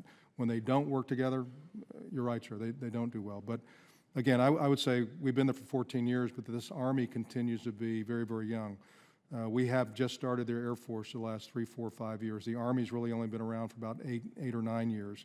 The police, about the same time frame. So it continues to be a work in progress. But I would tell you, they can do a lot of things very well. But the areas that they have issues in are the areas that any Army in a time of war would have problems. So in logistics and sustainment, maintenance, intelligence, close air support, special operating force capability, those are all very tough pieces for a U.S. Army to do. They've been fighting at the same time. They've been trying to build this Army. And so I see continued progress. I've been there 3 times, first time in 2002, 2003 timeframe, and where they are today is just light years from where they were then. So I do see progress. Their special operating capability, I mentioned probably last time I was here a story where you took 4 Mi-17s, version 5, flying from Kandahar into Helmand at night, very low visibility, going into a small landing zone, special operators coming off the back, a little iPad device, talking to a Afghan PC-12, giving them full motion video, moving to a high-value target. I told that story and asked people to close their eyes and think about it, open your eyes and think if that was the Rangers, that was the SEALs, that was Delta, that was the Afghan Special Operating Forces. So they have that capability today, and they continue to get better and better. But they do have gaps and seams that we knew they would have that we have to continue to train, advise, and assist on. Thank you, General. With respect to our drawdown, can you talk about NATO's willingness to step up and add additional resources and forces there to supplement our drawdown? So my discussions with the senior members of the partner countries, we have 42 right now with resolute support. Most of them, I believe, will continue to support, but it's going to take a U.S. decision first before they do that. Thank you, General. Thank you. I yield back, Mr. Chairman. Dr. Winstrup. Thank you, Mr. Chairman. General, thank you for being here today, as always. You know, on September 11, 2001, an attack was launched on America from a place that most Americans never heard of, and by a person that most Americans had never heard of. And when I think about the freedom that we enjoy in this country that came flying in our face that day, that it was at risk, I'm reminded of what was etched in a wall of the isolation cell that Congressman Sam Johnson spent time in Hanoi Hilton that said, "Those that have fought and almost died experience the taste of freedom the protected will never know." And I think sometimes your accomplishments and the accomplishments of our military now and throughout history and the freedom that we enjoy are often taken for granted in America, and I think that that needs to be recognized. I think that many in America and some in this room don't fully understand the effort and sacrifice that went behind every one of those ribbons and pins that you wear and so many in our military wear. And I want to thank you for that and all those that serve us in that regard. One of the things that you said today that really stuck out to me, and I think you know why, as a veteran of Iraq, what stood out to me was when you said, we honor their memory by building a stable Afghanistan. And I think that there's a lot to be said for that. And I think history has shown, and I believe that the greatest chance for peace on this earth comes from a strong U.S. military that can be reactive, can be postured well, and can serve as a deterrent to evildoers. And I think that's really what we're after. I think that's what we want to see happen. And so my question today is, what do you think would be the bare bones level that we can maintain in Afghanistan to prevent a vacuum like we've seen in Iraq? And what level gives you the most comfort or most assurance that that won't happen? And then also, I want to get some of your thoughts on the benefits of the idea that even if we had a stable Afghanistan that was able to stand on its own 2 feet, would there be benefits to us still being there in a postured position like we do in other parts of the world? Sure, thanks for the question, and thank you for thanks, sir. I think, so I don't want to go into details on numbers and level. Again, I provided options to the senior leadership. I feel comfortable within those options that I've laid it out in terms of risk. Higher is less, less increases at risk in general terms, but I feel comfortable in those options, and I know that senior leadership will continue to look at those and weigh those, and I provided pros and cons of all that. But it was based on capability as we look forward, so not numbers, but what capabilities needed based on Afghan capability, and then as you said, I have a U.S. CT mission as well, and we took a hard look and included that in there. I do think on, presence equals influence, and if you have people on the ground, you have influence, and if we're not there to provide influence, somebody else is going to be there. Whether it's Russia, China, Iran, you name it, the U.S. and having people on the ground provides influence. And long-term benefits from even a stable Afghanistan? Sure. Afghanistan lives in a neighborhood that doesn't follow the rules. You take a look at the countries that are around it, a very, very tough neighborhood. And again, presence equals influence. Building a stable Afghanistan to provide stability in that region, having a partner that wants to partner not only with the U.S. but the other coalition nations is key. We haven't had that the last several years. And I think we have an opportunity today to take advantage of that for a very modest continued investment in both money and personnel. Thank you very much, General. I yield back. Ms. Gabbard. Thank you very much, Mr. Chairman. Thank you, General Campbell, for being here with us today. You're talking about presence equals influence, and other members have mentioned the instability and the threat of this same brand of Islamic extremism in other countries around the region. Would your recommendation, your strategic recommendation, be to maintain or deploy a U.S. presence and military service members to other countries in the region, such as Libya and Yemen, that are facing similar threats and far greater instability than we're seeing in Afghanistan? I think Chairman Dempsey, before he left, talked about a regional presence throughout different areas of the world, and I would concur with that. How long do you suggest that, given the track record for the last 14 years in Afghanistan, that we continue to ask our service members to deploy to Afghanistan on this similar train and equip mission, given the lack of progress that we've seen and given the failures that we've seen in Iraq and in Syria? Ma'am, I can't talk, Iraq, Syria. I would disagree a little bit on lack of progress. Again, in Afghanistan, I think there's been great progress. I think this fighting season has been very tough, and I'd probably say uneven progress. But there are areas and capabilities that they continue to have issues with that take any army a long time. Building a pilot takes 2 or 3 years. Building a maintainer takes 2 or 3 years. We started that late in Afghanistan. And so that's one area we have to continue to train, advise, and assist on for years to come. They want to take this on. you know, and that they have an attitude, they want to do this by themselves. They welcome, I talked about conditionality.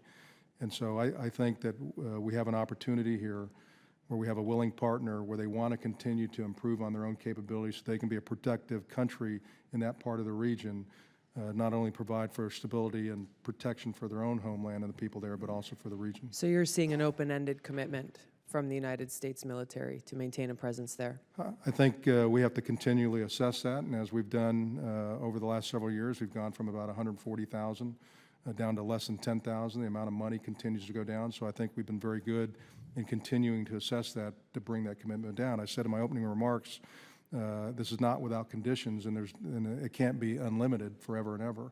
But I think we have to continue to assess that and make those calls as we go. And I think I've been asked to lay that out for this period in time where the Afghan security forces are, and that's what I've attempted to do. Given the corruption that we've seen, though, in all levels of the government there in Afghanistan, but including at the lowest levels, and it's been talked about a lot recently, given what happened in Kunduz with the Taliban's taking over that city for a short period of time, but also people saying that it's likely that that was kind of the first volley, and that one reason that they were able to do so is that the local communities there, and we've seen this in other parts of Afghanistan, because of corruption by the Afghan local police and by local government, people are getting shaken down multiple times and see perhaps the Taliban as the lesser of evils in their daily life and their challenges.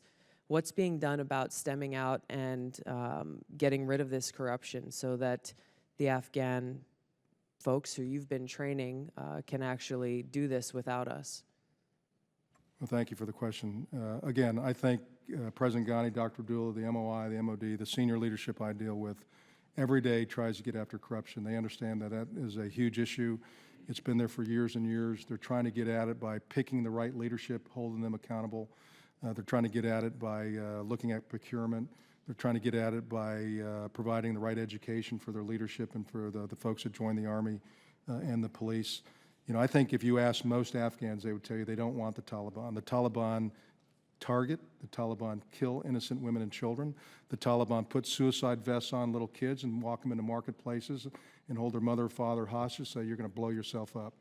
I don't believe the Afghan people want that. I know the Afghan people don't want that. They want to secure Afghanistan, and they have that hope because of the Afghan security forces and because of the great work that our men and women have done. Thank you. Thank you. Just in closing, Mr. Chairman, I think it's deeply concerning to consider the idea that we would ask our service members to go on this nation-building mission across the region, and something that we've got to look at carefully. Thank you. I appreciate the comments of the gentlelady. I just want to highlight for members that week after next, we're going to spend a week in this committee looking at train and equip around a variety of countries and what's worked and what hadn't. Are there lessons to be learned? Because I agree with the gentlelady, this is a very important issue that we need to dig down deeper on because there are a number of instances where it has not worked very well, and we need to understand that. So I appreciate the comments. Mr. Nugent? Thank you, Mr. Chairman. And first of all, I want to thank the General for your leadership to our troops, your service. But as we move forward with the Taliban, what are their abilities to recruit and train? And do we see an uptick in that, or has that stayed level, or has it dropped off? So, you know, I think it at least has stayed stable, or at least has stayed level. Again, they've surged really this fighting season because they know that this is an opportunity for them because we don't have the coalition out in the numbers we've had. They want to make a statement. They want to remain relevant. They want to show as potentially it moves to discussion of reconciliation that they can operate from a position of strength. So they have continued to be able to recruit. When you have somebody there that has no job, no money, no future, and somebody comes and offers you $100, $200 to plant an IED, that's pretty easy to do. So I think what we have to continue to do is show the people of Afghanistan that they have hope and a better future if they continue to support their Afghan security forces and the government. But for the most part, what I see is the Afghan people do not support the Taliban, but there are going to be people that... So if they don't support the Taliban, where are they recruiting from? Are they recruiting within? So I think both. They recruit from within Afghanistan, and there's also reports of foreign fighters that come in that assist the Taliban as well. And how do they train? Do we have a metric on how do they train or where they train? So I think there's areas inside Afghanistan that they have potential training areas. There's areas outside of Afghanistan that have sanctuary that provide them the opportunity to train. You know, when they conduct attacks, or it's not something that you would see from a large modern technological force command and control movement. This is counterinsurgency. One or two people putting an ID out there. One or two people killing a few people here. A suicide vest going on. So they don't have to. You know, they don't follow the rules. All they have to do is go out there and cause fear in the people, and that's what they want to do. Instill fear to make the government seem as they can't provide the security for the people. So it's going to take everybody in Afghanistan to fight this peace here. But I do not believe the Afghan people support the Taliban for the most part. And that's good to hear. But you know, I was there in 2011 and was struck with. I was in Iraq and then Afghanistan. Actually struck with the security level in Afghanistan versus Iraq in 2011 when we were withdrawing troops. We had more freedom of movement within Afghanistan. We had less restrictions on movement in Afghanistan at that point in time. And now I wonder where we are as compared to 2011. Like I said, when I was in Iraq in 2011, everywhere we went was, you know, fast, quick, you know, with ballistic protection, and was just the opposite in Afghanistan.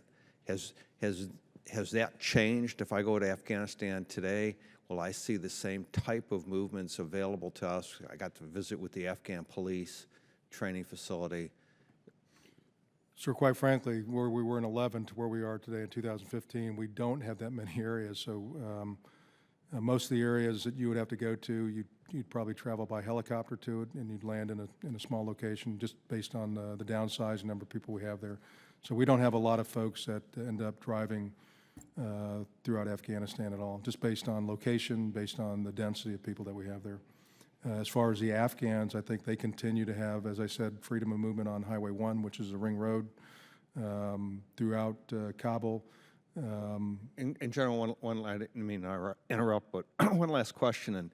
In 2007, 2008, my older son was in Afghanistan for 15 months, and he said, Dad, he said, you know, a lot of folks talk about, you know, just blown back into the Stone Age. And he said the problem is they're already in the Stone Age.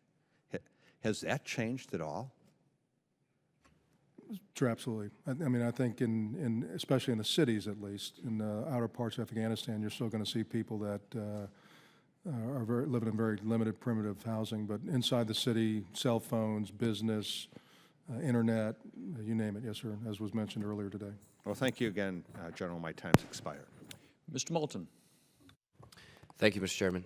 General, I want to thank you again for your service and also specifically for your courage, your willingness to come to Washington and say candidly when you disagree with the policy that we're sending your way. So thank you for that. As an Iraq War veteran, it was hard for me to return to Iraq this winter. Disheartening to say the least, to see so much of what my colleagues and I had fought for and frankly achieved during the surge gone to waste. And so I'm particularly interested in how you're learning from that experience to make sure we don't repeat the same mistakes in Afghanistan.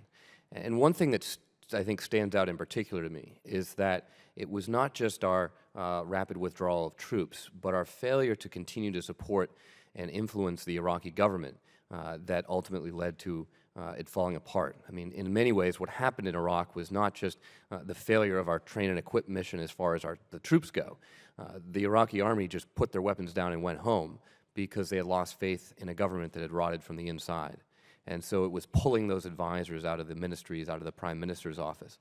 We disdain Maliki, but we forget that he was in power during the surge when we actually made a lot of progress and had a relatively stable government, but it was because of our influence. So who are you talking with from the Iraq experience to make sure that you don't repeat those same mistakes? And can you give us some examples of things that you're notably doing differently than what we did in Iraq? Sure, thanks for the question. In Afghanistan, we have a lot of Iraq veterans. Thank you for your service.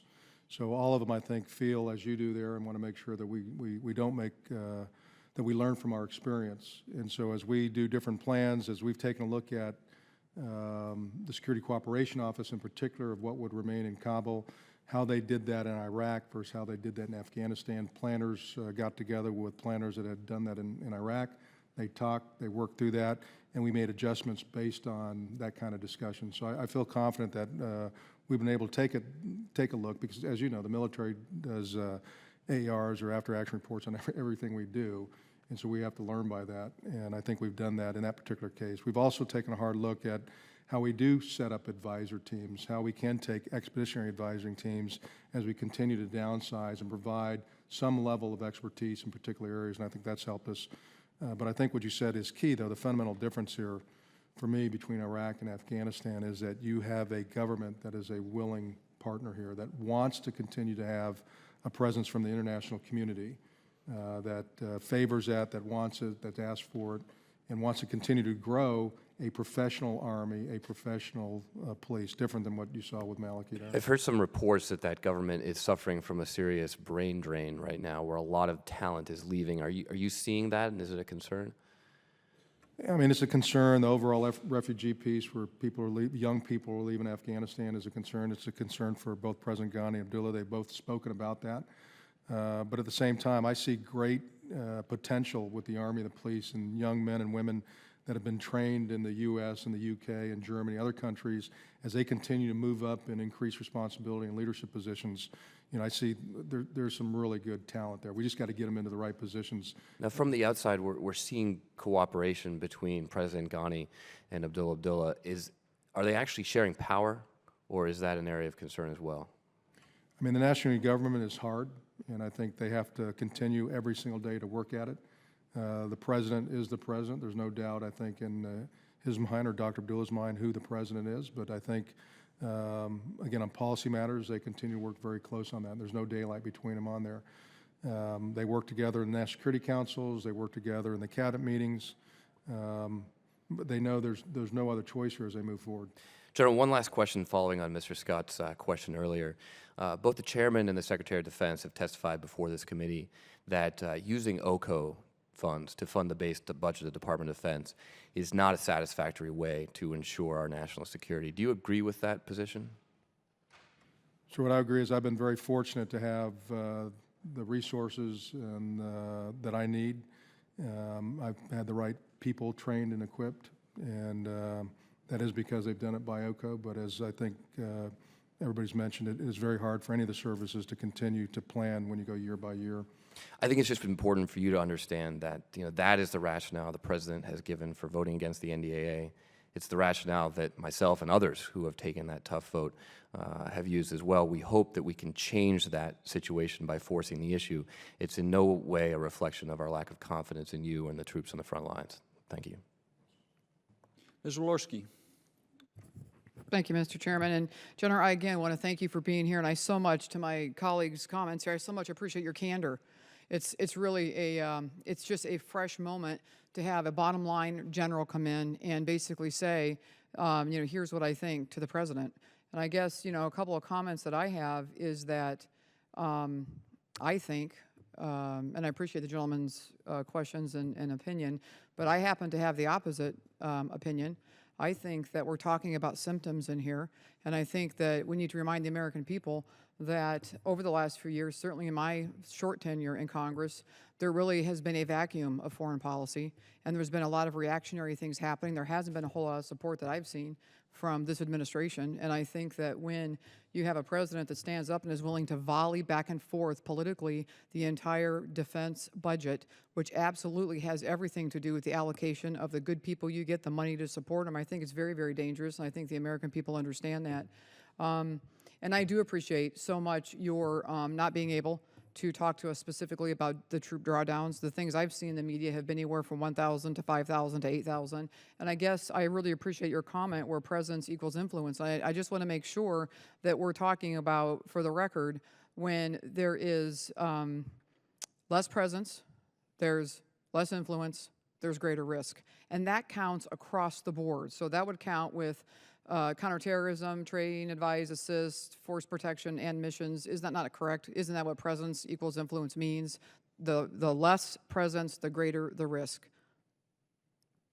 Yeah, I wouldn't argue with that statement, ma'am. And then my other question, General, nobody's really talked about, but I'm concerned because, and some of my other colleagues talked about policy, that you're just implementing the policy that we're sending. Well, again, I think it's not we are sending policy. There's an administration sending policy that many times can't be understood, has created a vacuum for the enemy, and the American people certainly don't understand, as the losses in Iraq, as the presence of Russia right now in Syria, and I think certainly with the Iranian proposal that was signed. Do you detect currently, are you concerned about increased Iranian presence and what that means as you share a border now that we're venturing in by an administration's desire to sign this agreement with Iran? Ma'am, I won't go into policy, but I would tell you that, and I talked in the SASC as well about Iranian influence on the Taliban and providing Taliban support to fight ISIL as they saw it. So President Ghani, security forces are concerned and the impact that would have from Iran on its western flank. If I could add, though, on not really policy, but as I've gone forward and asked for flexibility for 2015, the administration gave me that flexibility. As I asked for enablers, a bridging strategy, and authorities, I was able to get that as well. So again, I'm very comfortable as I provide options to my senior leadership that they put due diligence and scrutiny on that, and that's what I would expect. I think that's what the American people expect. Sure.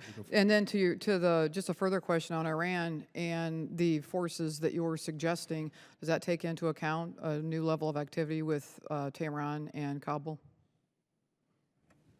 Maybe not specifically, ma'am, as we looked at that. Again, we've seen reports of that. I've talked to that with the Minister of Defense and the impact that would have in Herat, specifically on the West. We do have an Italian contingent led by the Italians out in TAC West that gets some of those reports, but I don't think we looked at that specifically as we looked at the capabilities that are required. Sure. And so I guess my final question is, so as we launch into uncharted waters with this agreement with Iran, and should you see the need for things going awry, for additional training, help, forces, money, people, personnel, should anything happen on that border, do you feel like you have the flexibility with this administration to go back again and tell the administration, also the American people, hey, something's wrong here, we need help? And whether it's on the west, the north, the south, or the east, my job is to provide the best military advice. And if I see issues that I have concerns on force protection or the train advise and assist, I would absolutely raise that to my leadership. Thank you. Thank you, Mr. Chairman. I yield back. Mr. Johnson. Thank you, Mr. Chairman. And General Campbell, thank you for your service to the nation.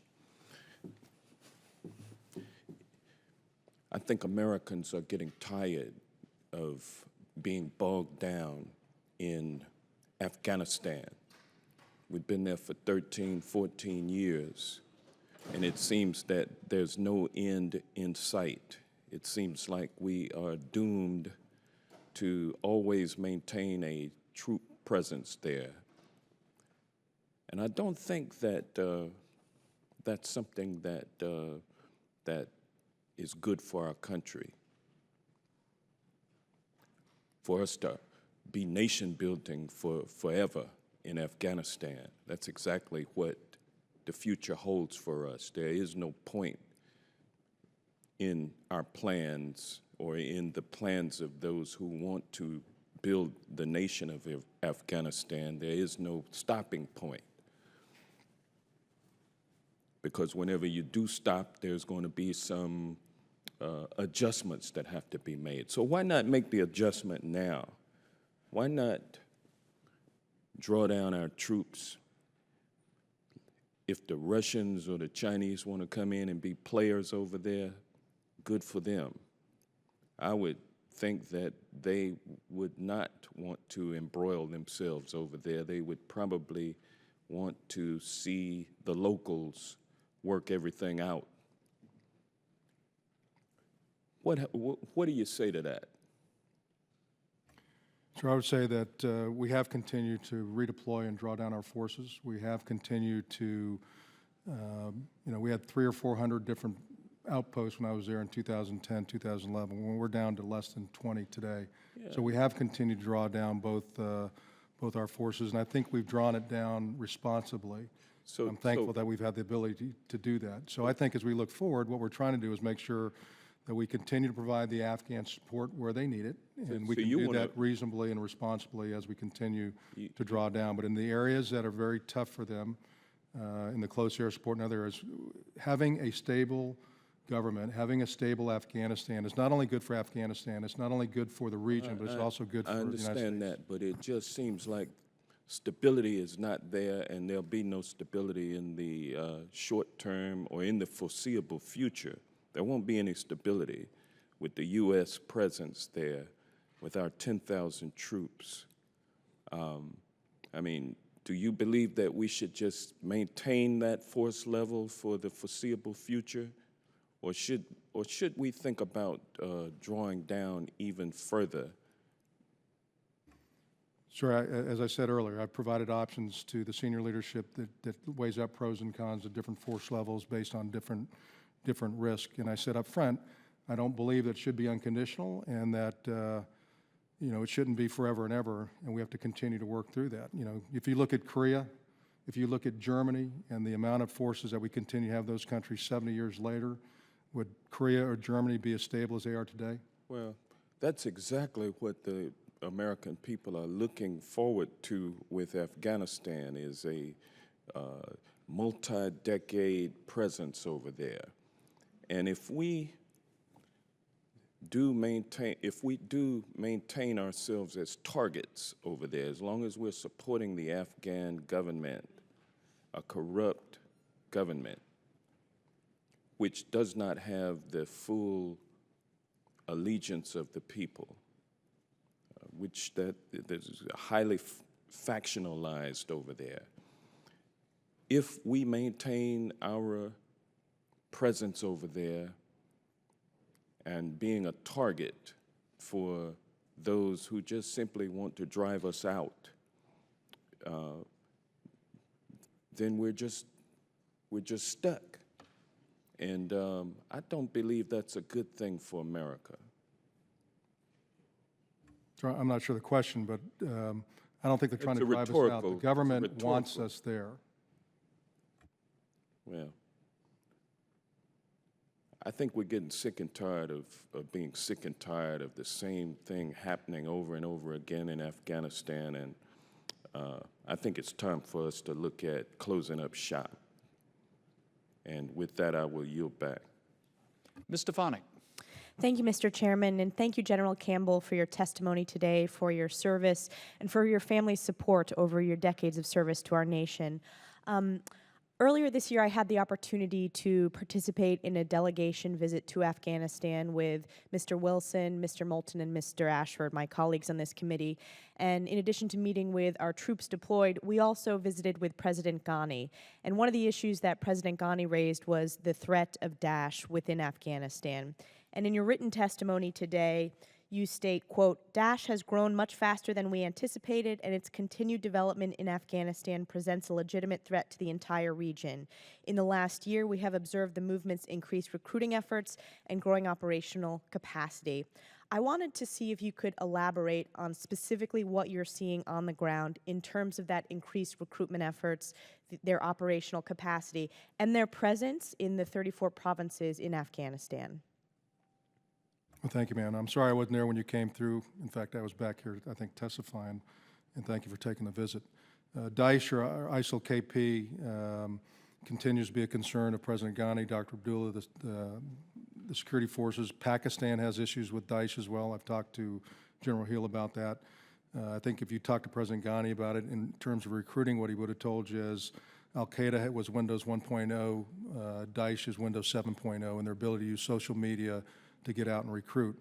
Having said that, Daesh and Taliban ideology, they're different, and so they continue to fight each other, specifically in the province of Nangarhar in the east, and that's where we've seen the biggest presence of Daesh. There are reports throughout the different provinces, upward of probably 25 plus provinces. We've had reports of Daesh, but the significant presence is really in the east and in Nangarhar.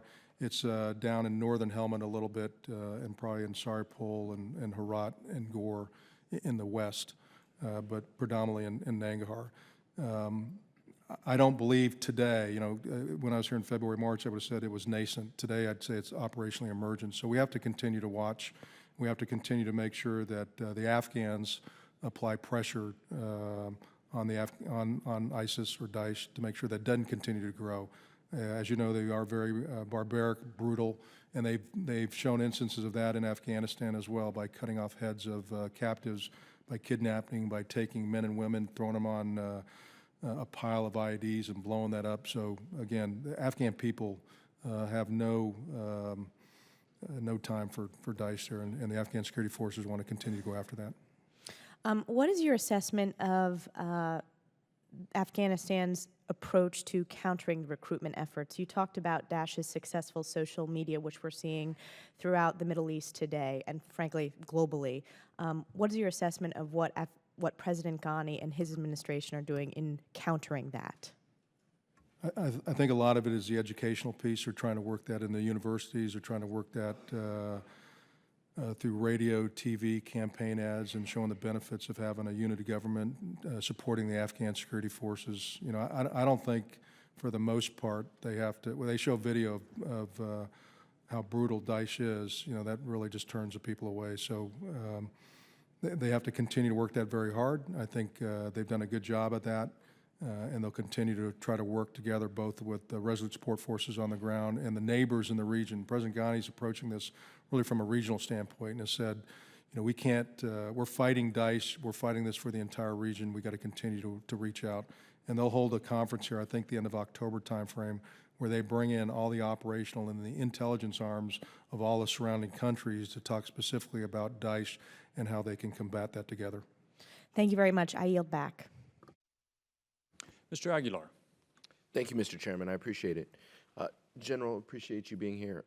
Can you give us a size, just as a follow-up to the last question, can you give us a sense of the size of Daesh and ISIS and their presence in the region?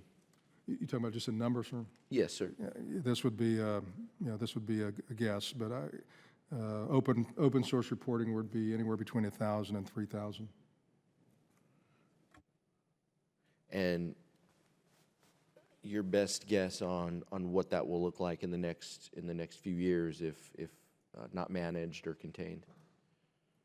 Well, so they have their stated goal is to build a Khorasan province that includes Afghanistan, parts of Pakistan.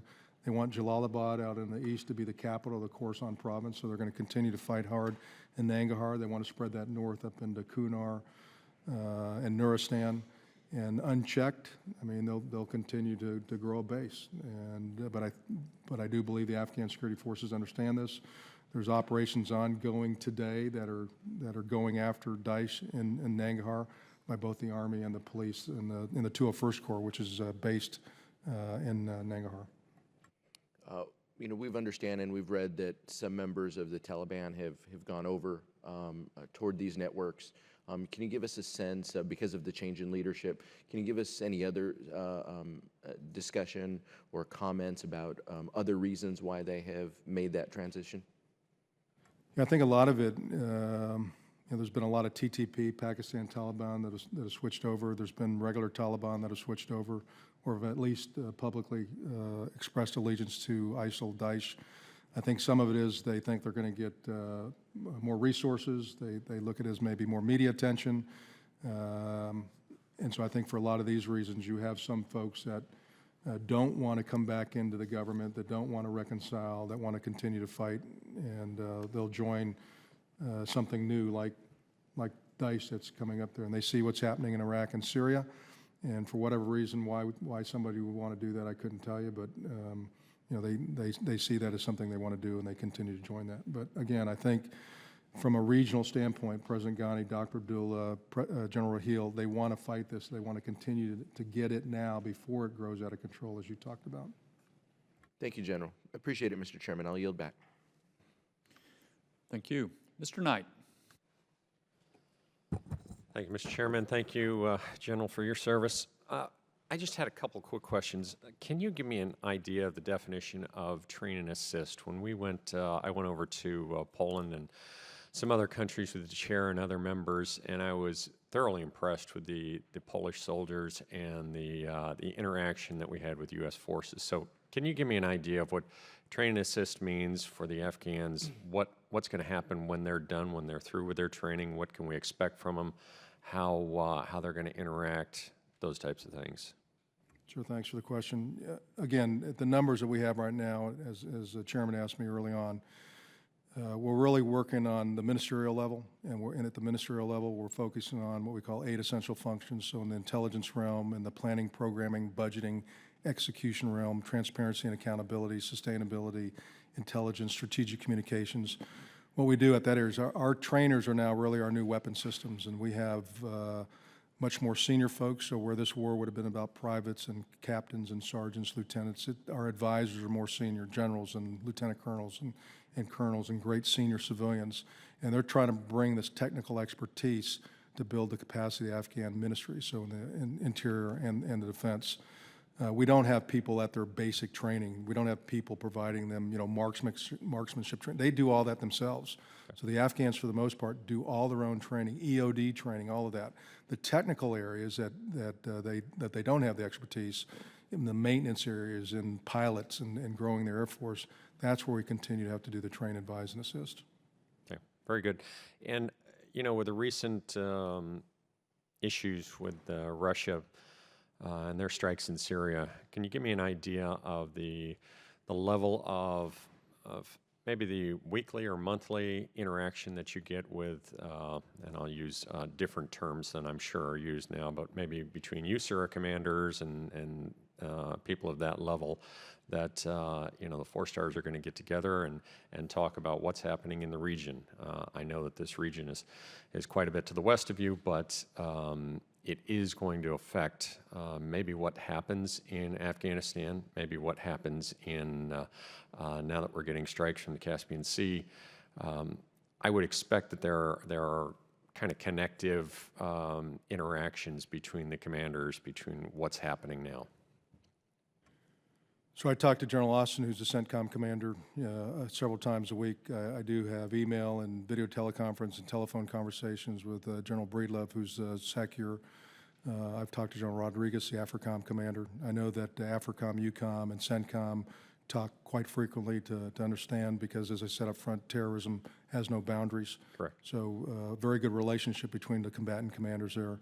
But I mostly talk to General Austin through CENTCOM based on the region I'm there. I did have the opportunity a couple weeks ago to go to India to talk to some of the senior leadership in India, to talk about Afghanistan, how that plays, how they're tied in with Afghanistan, what that means to China and Pakistan. Really quite helpful for me, and also to explain how Afghanistan is tied into that. President Ghani, again, is reaching out to the entire region. I think is quite helpful. Last Monday, I was in Germany for a day with General Austin. We brought the chiefs of defense from 5 of the countries surrounding Afghanistan to bring them together to talk. Pakistan, Turkmenistan, Uzbekistan, Kyrgyzstan, all came together to talk about regional issues, border issues, drug smuggling, what they can do to enable each other to fight this common enemy. So that was quite good. Very good. Thank you, General. Thank you. Thank you, Mr. Chair. Thank you. Ms. Duckworth? Thank you, Mr. Chairman. General, thank you for being here. I want to talk a little bit about the capacity of the Afghan troops that we are training. From your testimony, you characterize the security forces' performance of the Afghan National Defense Security Forces as uneven, inconsistent, still require broad support. You talk about the fact that without key enablers and competent operational level leaders, they can't handle the fight alone. In contrast, you talk about the ASSF and how they are actually able to mount operations and seem to be much more successful. What I'm concerned is that we seem to be talking a lot in our metrics about our training of security forces in terms of numbers. How many do we think they need to accomplish the mission, as opposed to the capacity or the quality of the forces? I just think that we're a little over-focused on building up troop levels in terms of quantity. You laid out a few significant threats that we face in Afghanistan and in the region.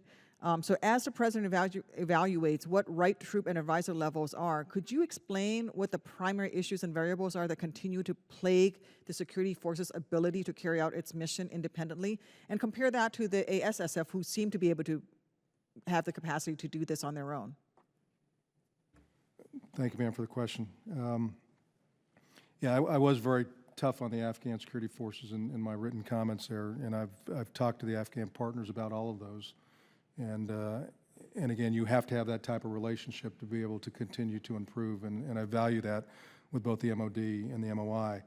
And again, we're not at the levels of the Kandak Battalion Brigade. We're on 4 of the 6 corps, and we're at the ministry level. So some of those comments really focus at the senior leadership. And what I've told President Ghani is that if you pick the right leaders, you put the right leadership in place, and you hold them accountable, that's going to take care of about 70% of the issues that we see day to day out there. One of the reasons that the Afghan Special Forces, the ASSF, are where they're at is because we continue to provide train, advise, assist at the tactical level with them today. And we don't do that with all the conventional forces.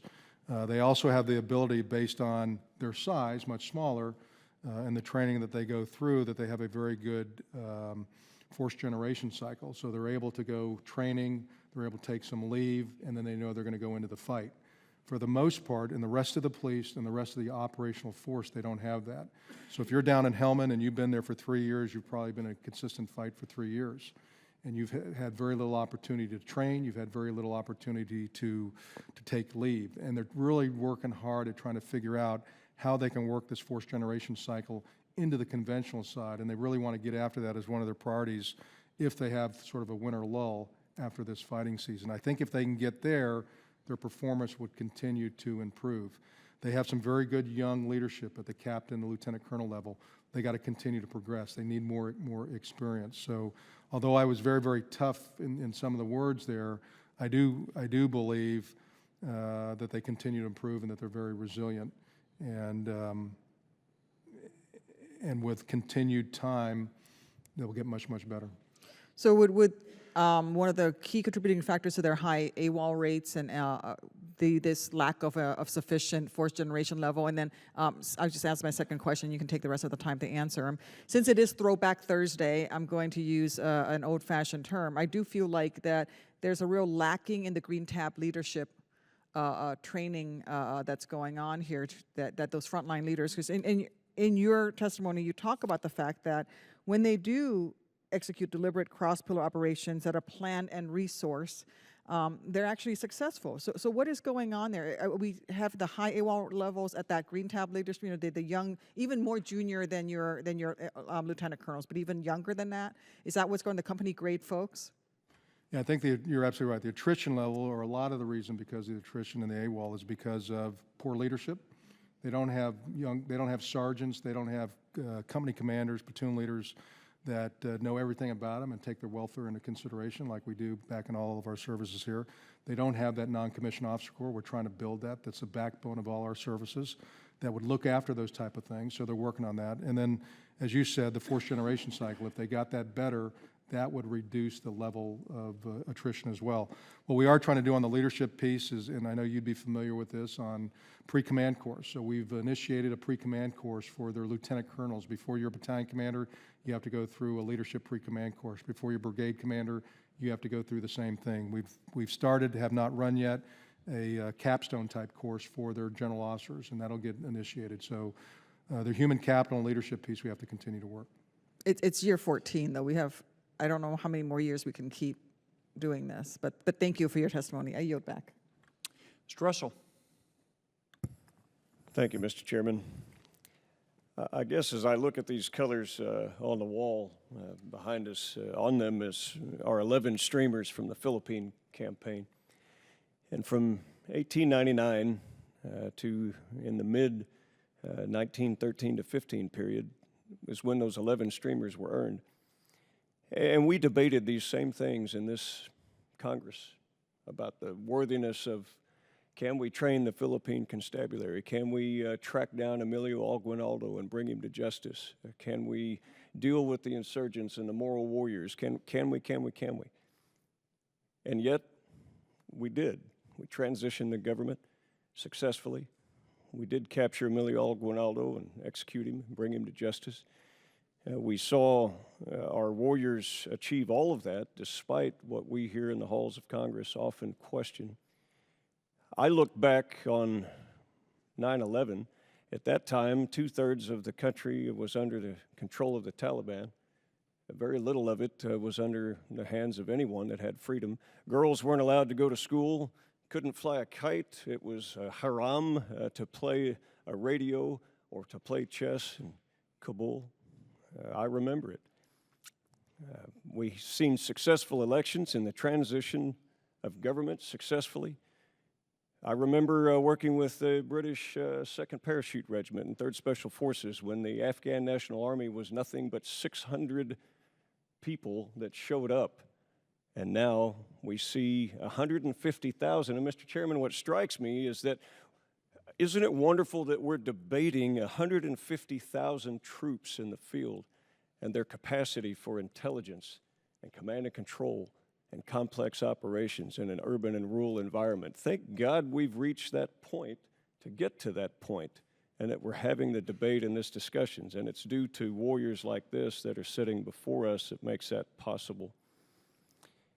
General Campbell, thank you for your perseverance and patience in enduring our questions. The status of forces agreement, often we saw that was problems with the Iraq experience. And I know we're much further along with President Ghani, and I know from having worked personally with Dr. Abdullah at an Afghan National Security Conference in Geneva, Switzerland in 2002, that we do have some capability there in Kabul with the leadership. Are there any limitations on the status of forces that you can see moving forward as we morph the troops? They're based embassy, not strike force, not train and assist. Any shortcomings that we can assist you with on the status of forces agreement? Sure, I've seen none, and if we've had issues, I've gone to President Ghani, and we've worked through those, but absolutely none right now. That's very encouraging. And you also made note that the strength of the ANA was that it was not fractured. I think that's an important point. They haven't broken. They've retaken ground. They've regrouped. They are determined to fight. They don't drop their weapons and run. Could you speak to that a little bit? Sure, absolutely. And, people try to compare Iraq and Afghanistan. I tell them it's absolutely different. In Helmand, in July timeframe, Taliban took over a district center called Musakala.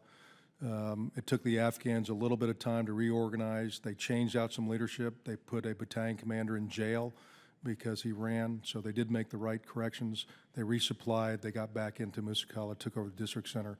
But it took them a couple of weeks to do that. They were very methodical as they went about that, but they eventually got that done. In Kunduz, they did that much quicker, and within a couple of days they were back inside of the city, and they've taken a hard look, just like all of our services will, to figure out why that happened, to make sure it doesn't happen someplace else.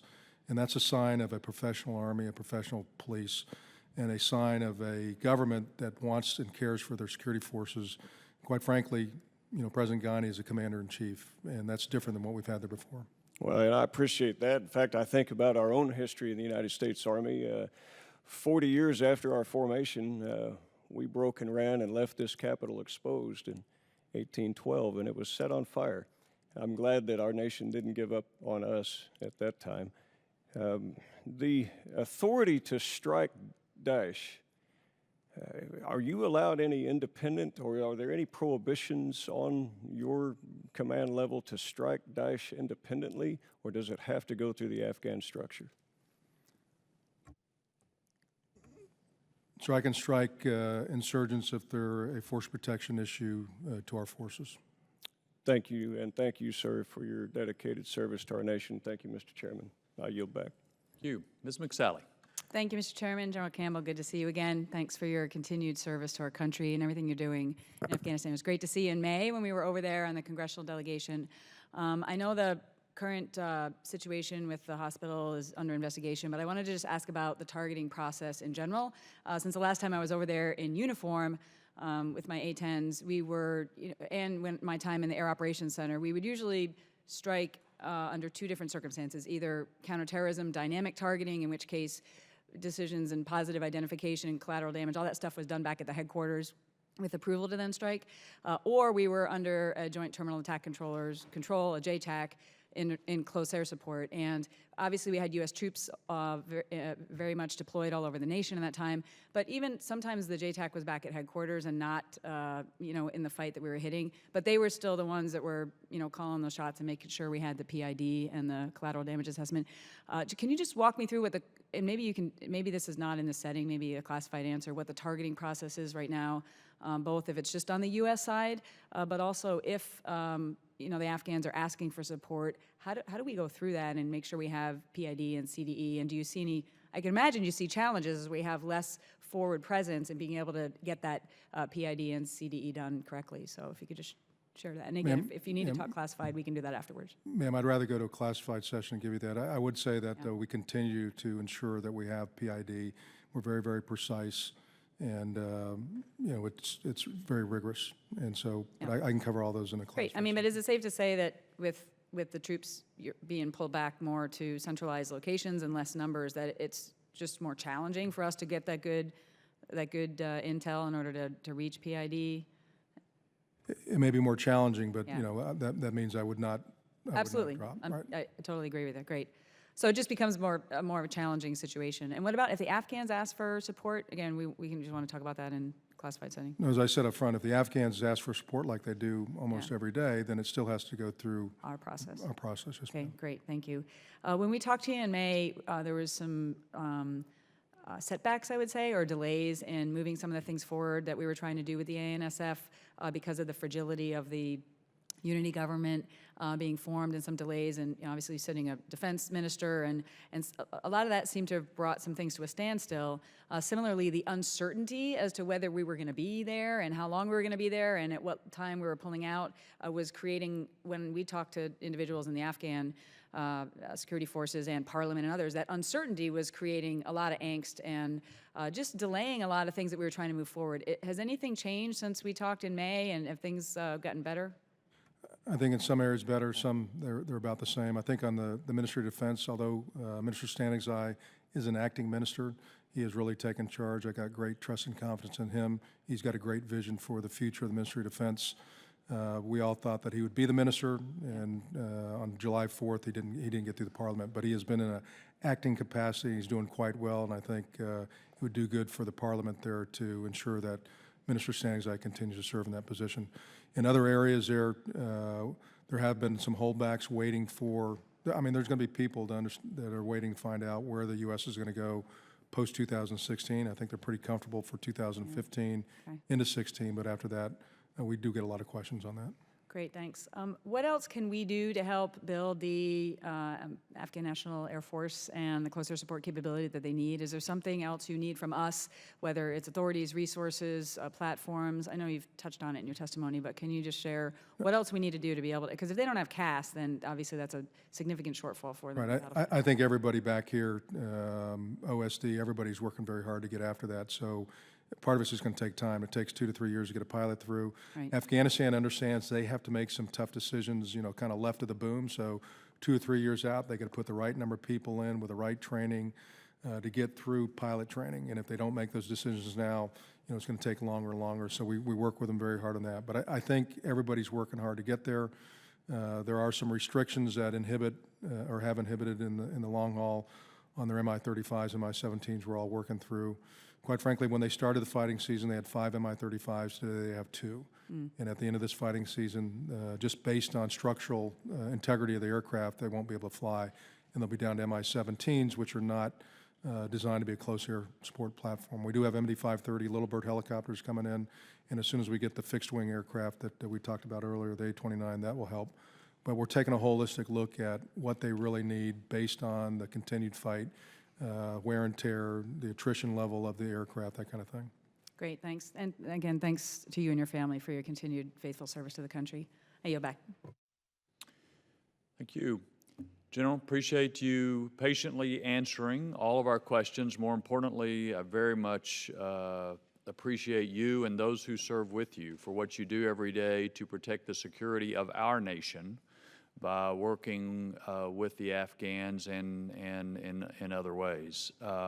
It's challenging circumstances. Part of those challenges are external environment. Part of them are placed upon you by the chain of command. But I think it's clear to all of us that you are making the most of the situation for the country's security, and we're very grateful for your service. With that, the hearing stands adjourned. Thank you, Chairman.